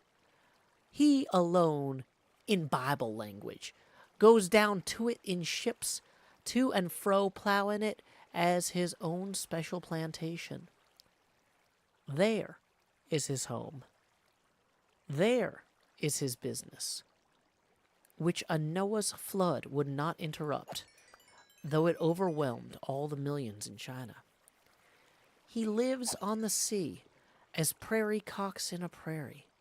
He hides among the waves. He climbs them as chamois hunters climb the Alps. For years he knows not the land, so that when he comes to it at last, it smells like another world, more strangely than the moon would to an earthman. with the landless gull that at her sunset folds her wings and is rocked to sleep between billows, so at nightfall the Nantucketer, out of sight of land, furls his sails and lays him to his rest, while under his very pillow rush herds of walruses and whales. And that was chapter 14 of Moby Dick, or The Whale, by Herman Melville. Yeah, these chapters are a lot shorter than in Dracula. Dracula, it might take me an hour and a half to read one chapter.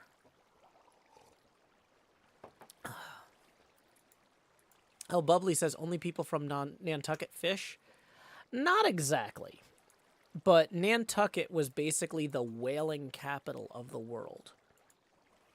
And you got to keep in mind, this is at a time period when the primary source of light is whale oil and whale fat candles. Okay. So, like, there's no, like, basically, the advent of modern whaling was the precursor to the invention of the light bulb.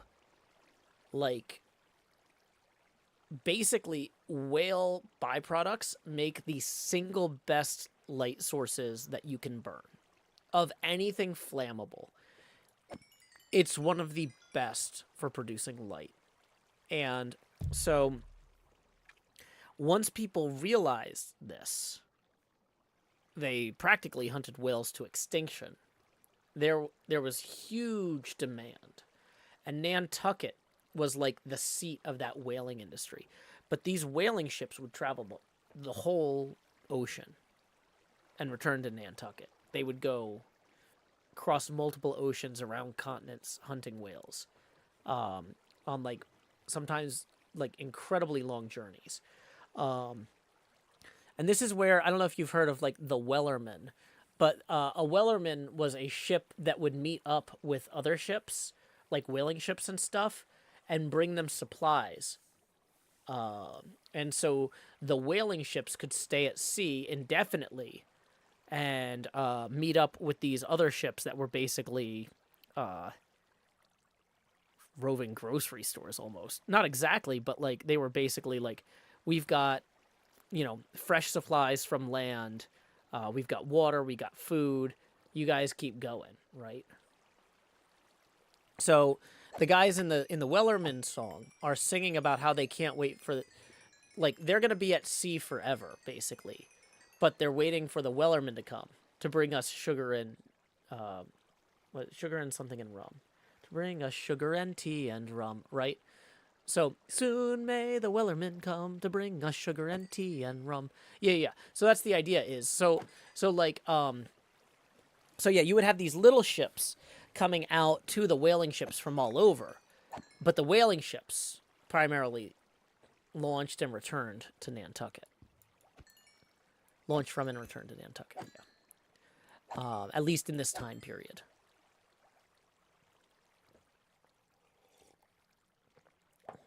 And then, yeah, they would refine the whale byproducts into, like, the light making materials, and then sell it. Yeah. El Bubbly says, I feel like you could one-to-one this into sci-fi with Space Wellerman bringing supplies to the deep space ships.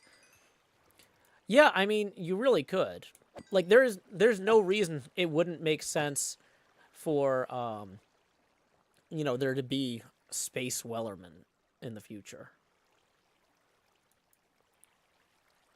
Katniss says, loved your complete lack of reaction to the last 3 hot wings. I was genuinely worried going into that, but they were fine. Like, we eat our chicken hot here in Nashville, and so luckily it wasn't a problem for me. But, like, I was just like, oh, this is just like the chicken that we eat, like, normally. And it's spicy, but, like, it's not. Yeah, I guess you get used to it. I don't know, but The thing is, so like the yeah, they all have really funny names for their hottest versions of the chicken. Hattie B's hottest chicken is the or their highest spice level is called Shut the Cluck Up. My favorite of the high spice level names is Party Fowl. They call their hottest chicken No Refunds. And then there's like an asterisk on the menu that says something like, by ordering this, you verbally acknowledge you understand our refund policy means you cannot return this. Like, it's pretty good. But yeah, I mean, it didn't really feel like the chicken from the hot ones was hotter than what we just eat in Nashville. So, yeah. Also, I didn't know you weren't supposed to drink soda with hot chicken. We usually drink beer, but we couldn't drink beer because it was like a kids' charity stream. But like normally with hot chicken, you would have it with beer. And so I was like, well, I guess I'll just have it with soda. I didn't know you were supposed to do milk. That seems weird. Because like I don't often see people going to a restaurant and ordering milk with dinner. That, right? Like, I mean, I see sometimes people get milk with their coffee at breakfast. But, like, I've never seen somebody, like, ordering milk with chicken. That seemed weird.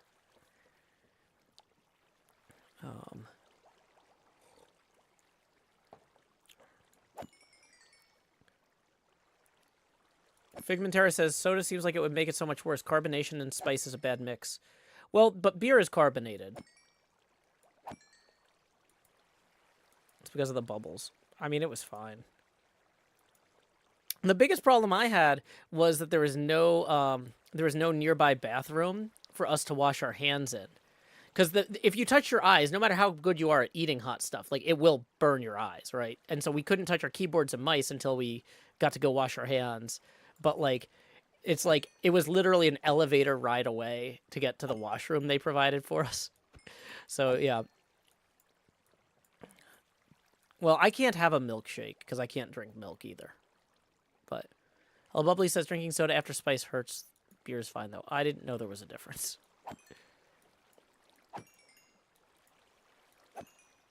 Mailman Dave says the name Wellerman might have derived from the Weller's Company, which was a specific supply company. That's fair. Chloe Dove says alcohol would make it worse, though, right? I guess.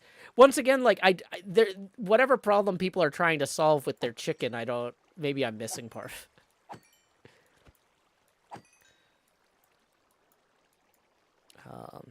But hey, we got a tip rolling in. Let's see who it's from. It's from Scott, tip in 50, who says thanks for the charity stream. Hey, we were just talking about that, Scott. Thank you for that. That's gonna get us 2 face camera expansion milestones, and then 10 away from the one after that. So here we go.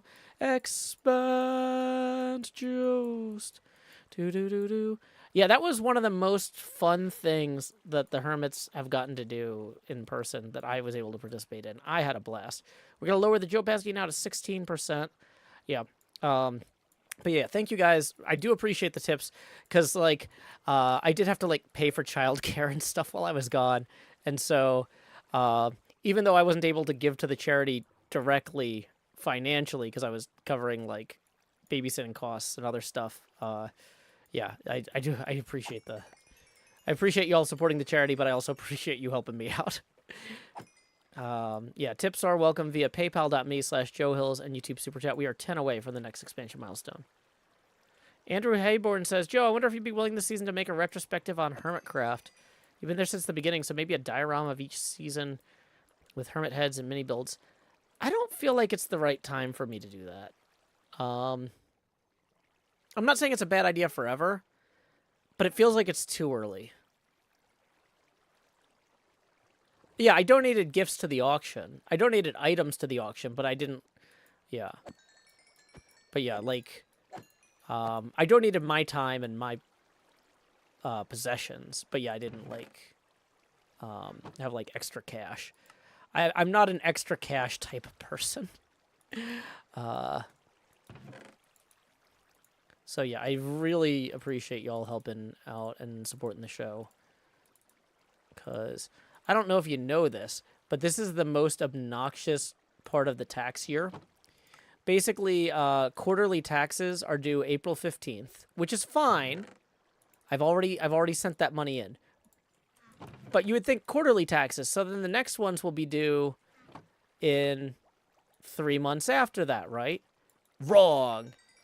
Quarter 1 taxes are due April 15th. Quarter 2 taxes are due June 15th. So, yeah. But it's not divided out that way. I owe the government quarterly taxes for a quarter of my expected yearly income in June, even though I've only got 2 months of revenue. And these are not usually the best 2 months financially for YouTubers and streamers. So, yeah. So, all of your support is deeply appreciated. It's a great time for it. Support your local Joe Hills, says Chloe Dove. Thank you. Yeah. So, okay. Let's go ahead and do one last refresh on this before... See, it's 10:30 now. So the next chapters are Chowder, the ship where they negotiate. These are longer chapters. Ramadan, that's another long chapter. Yeah, these are all longer chapters coming up. So we're going to save those for next week. Saturday. I'm going to go ahead and make sure that I add this live stream to that playlist now. We're going to change the title to Week 4. And we're also going to have it say chapters 10 through 15. Week 4, Moby Dick chapters 10 through 15. Save. Add to playlist. Moby Dick Weekly. Woo! Yeah, so thank you to everybody who came in from Cubs stream for this incredibly odd hangout. I had a great time, and I hope you did too. It's always great revisiting or visiting for the first time some of our kind of cultural heritage. I really... You know, as nice as it is to, like, watch the wishbone versions of these stories, I really think it's helpful for us as individuals to try to read as many of them as we can. You know, you can't spend your whole life reading books and stuff, obviously. You got to get out there and do stuff, too.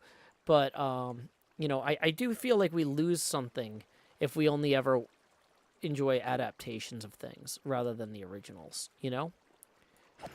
And so thank you for joining me to... enjoy Moby Dick or The Whale. El Bubbly says, counterpoint, Wishbone, super cute. It is. I really loved the show Wishbone when I was a kid. I liked reading, but it was always fun to watch a dog dress up and be Robin Hood or whatever. I don't think... I was going to say, or the Count of Monte Cristo. I don't know if they did a Count of Monte Cristo one. Did they? I should go look that up. I should go figure out which of these stories was the one that really should... There was probably at least one thing that they adapted where it was like, oh boy, maybe we are in over our head here. Yeah. Oh, okay. Let's go ahead and get the anvils going on here. And we're going to take one of these blocks out. We're not quite wrapping up the stream yet, but we will be in a little bit. So I'm just winding down, getting stuff done. Can't leave until we actually finish our work, which includes getting all of our shop stocked here.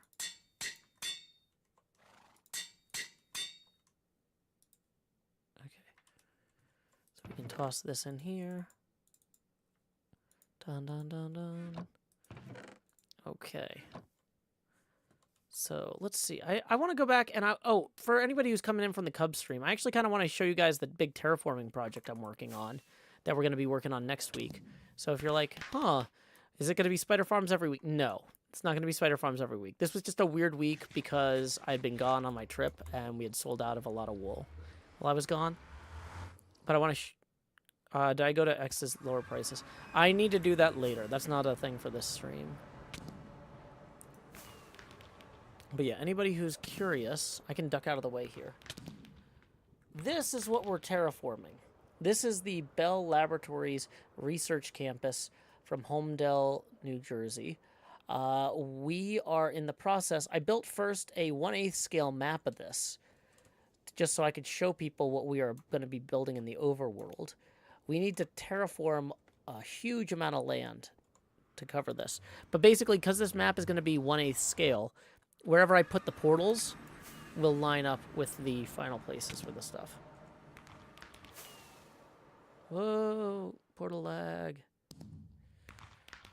So basically, there used to be a mountain range here, and we've been slowly pushing it back during these terraforming streams.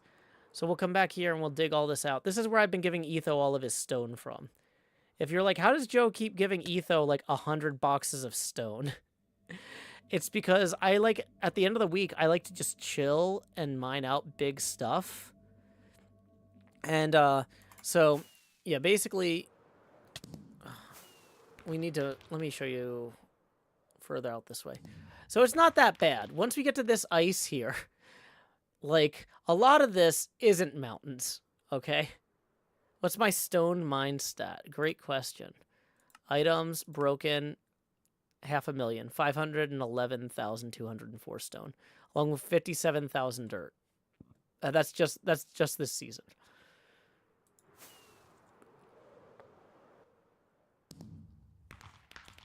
Okay. So we've got our beacon-based storage system up here, where each beacon has different stuff. This is my book beacon, my bookin.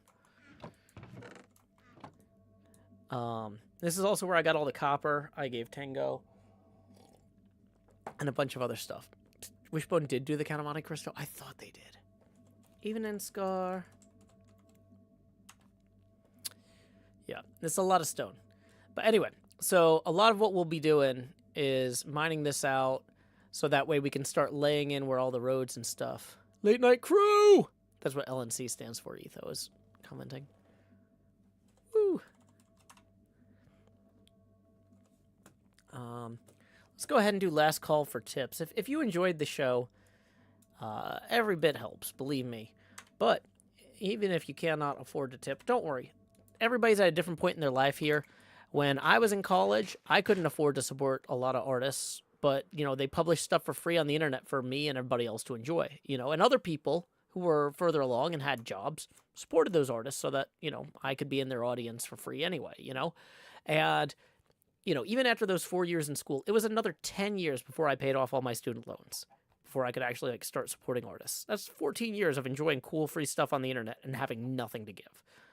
Then, later, I can now support people I like on Patreon and Twitch subs and stuff like that. You know, so even if you're just like, Joe, I want to give money, but I can't imagine a future where that's possible.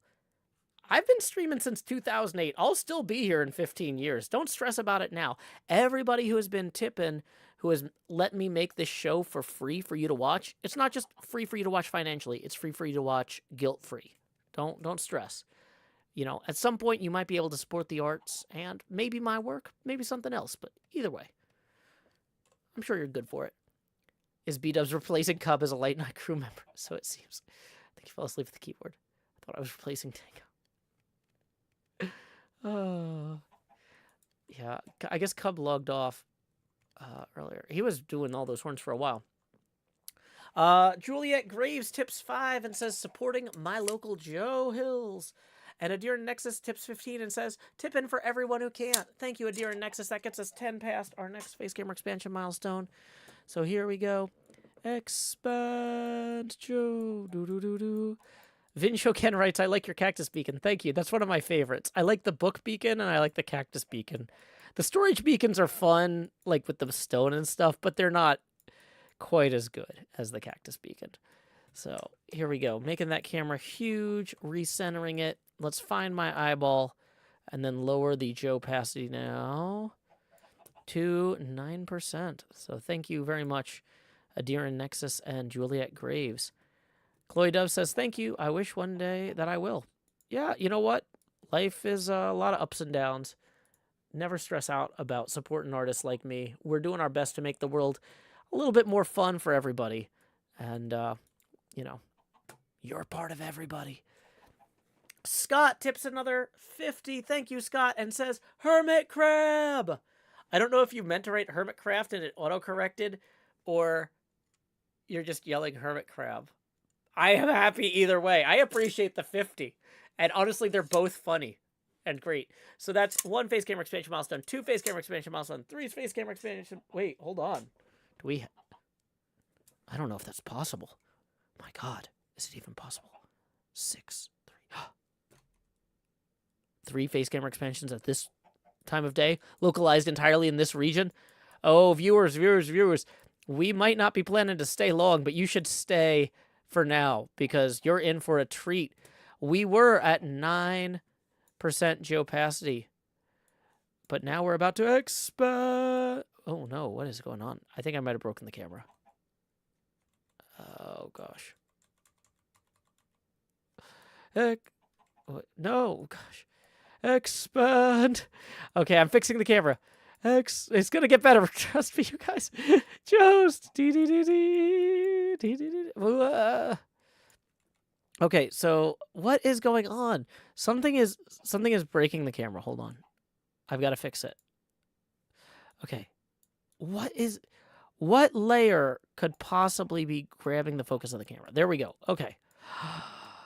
OBS really starts freaking out when you start making the camera this big, y'all. Like, stuff gets wonky. Okay, so we're going to find my eyeball, and we're going to lower the opacity now to 6%. That was expansion number 1. Numero dos, even larger Jost. Da-da-da-da. Bible says, gotta go. If you can make it a few more minutes, this is about to get weird. I mean, I know this has already been weird, but it's about to get really weird. You haven't seen what happens when we blow out the camera, and you're about to. So let me find my eyeball real quick, which is in here somewhere. We're going to lower the opacity to 3%. Is that it? Is that my eyeball? Let's turn the opacity back up before we turn it down to 3. Yeah, that's how big the camera gets. Turn it down to 3%. And then for that next face camera expansion milestone, okay, we've got a special song. I don't think it's going to set off the copyright strike thing. We've never gotten a copyright strike for this song before. So even though we don't know, it's a gamble. It's a gamble, but I can cut off the end of the stream maybe if on the VOD if I have to. Yeah, we're going for it.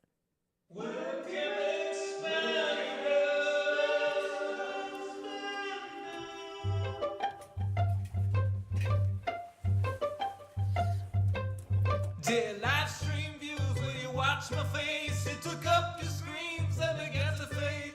It replaced some pixels from a game you like. And this is my job, so I wanna be a webcam expander.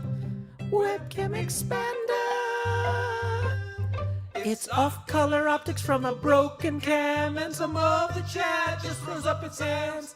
The Jost is Beetle for showtime now. It's a heady job, it wants to be a webcam expander. Webcam expander.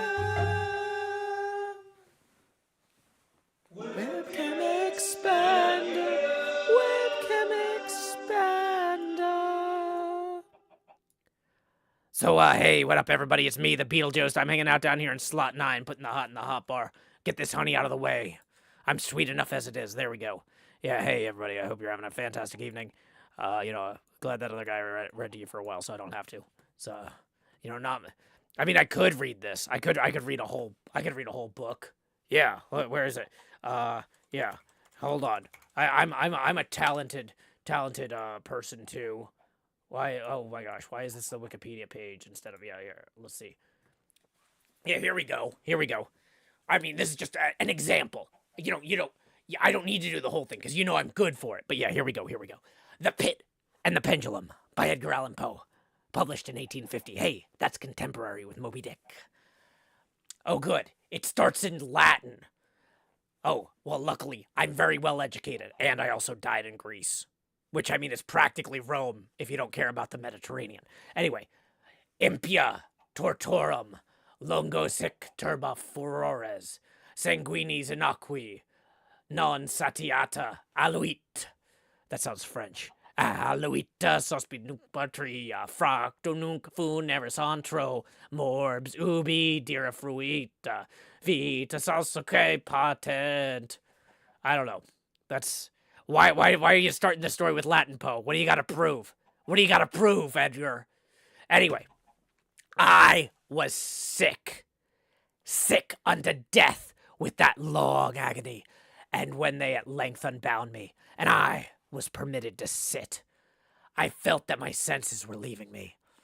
The sentence, the dread sentence of death, was the last of distinct accentuation which reached my ears.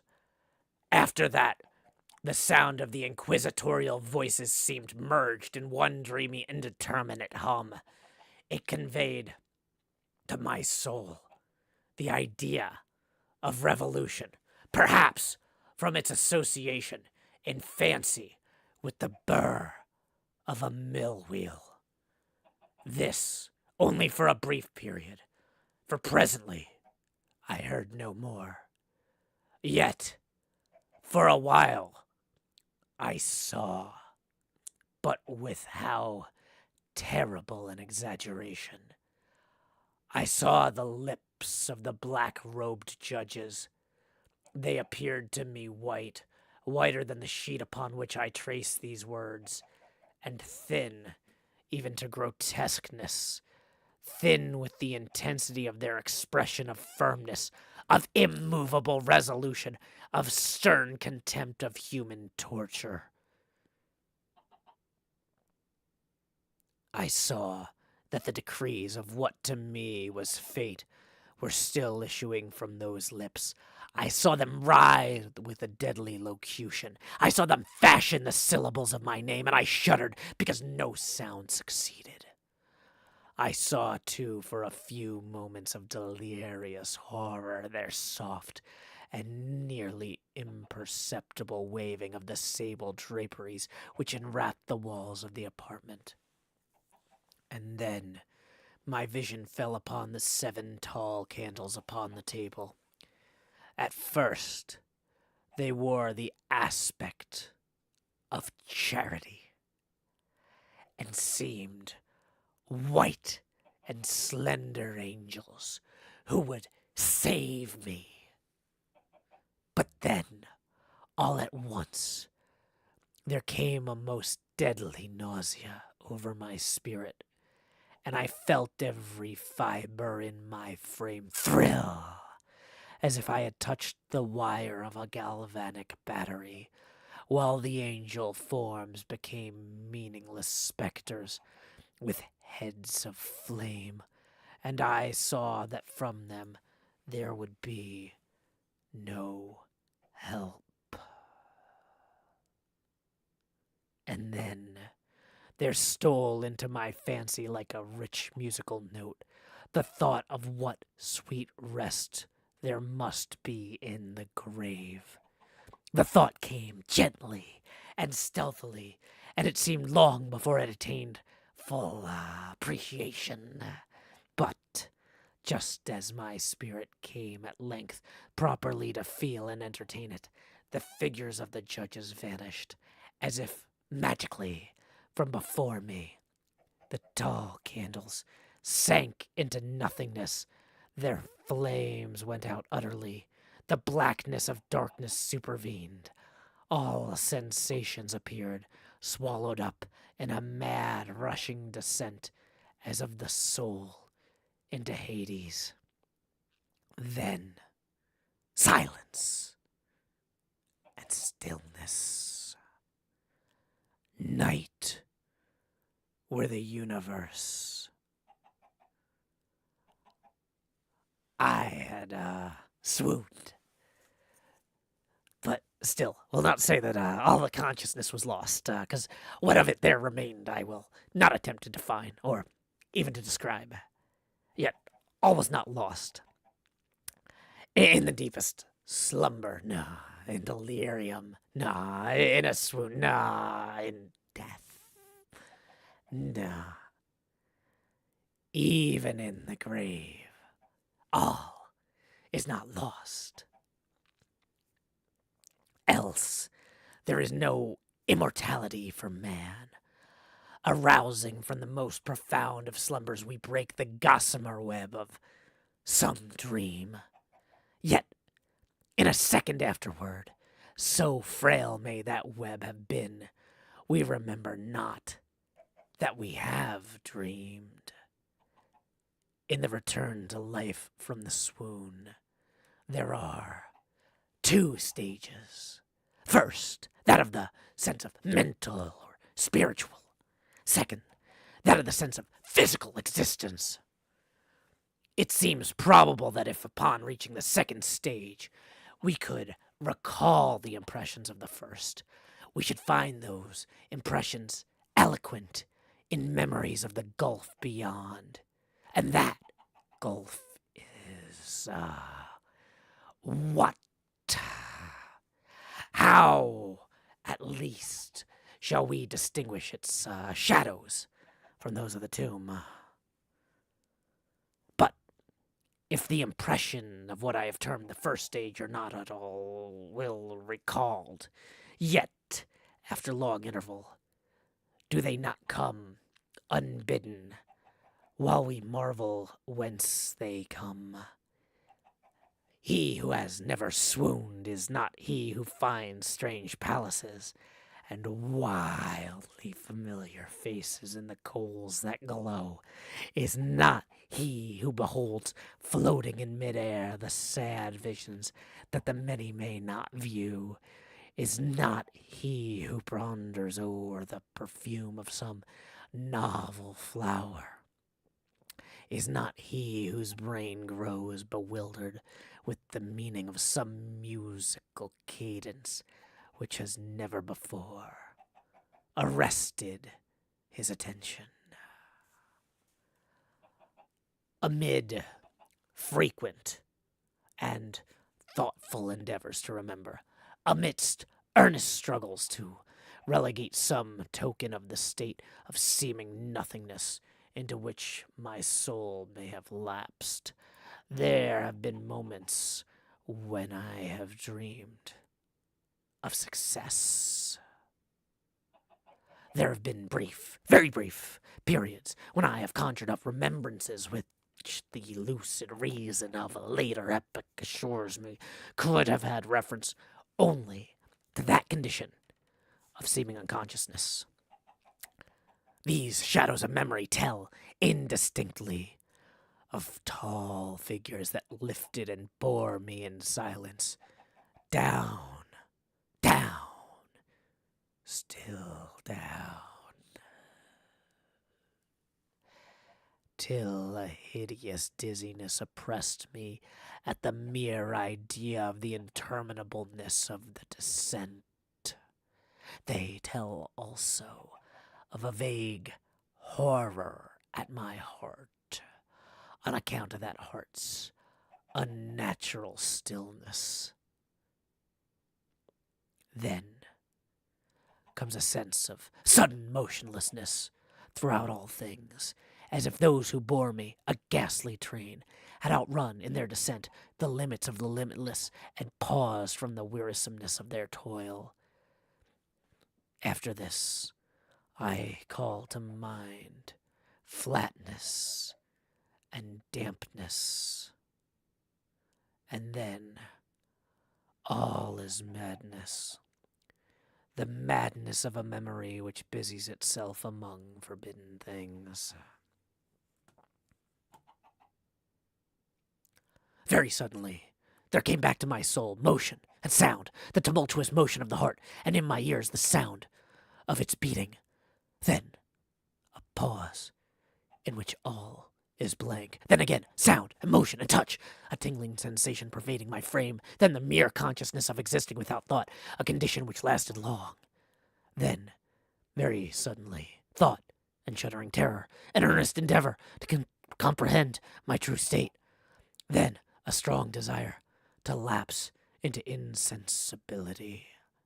Then a rustling revival of the soul and a successful effort to move. And now a full memory of the trial, the judges, of the sable draperies, of the sentence, of the sickness, of the swoon. in entire forgetfulness of all that followed, of all that a latter day and much earnestness of endeavor have enabled me vaguely to recall. So far, I had not opened my eyes. And, I'm probably not gonna, because, like I said, I'm not gonna read this whole story. This is a really long story, you guys. But, hey, I just wanted to prove to you I could do it. No, it's not just the other guy who gets to read books. I can read. I actually read in Reading, Pennsylvania once. It's a railroad town. You might have heard of it. I didn't invent the game Monopoly, but I was there when it was invented. It was a really boring night, let me tell you. You'd think like, oh, hey, a bunch of socialists. They'll be having a blast. There's a particular type of boredom that leads you to invent Monopoly.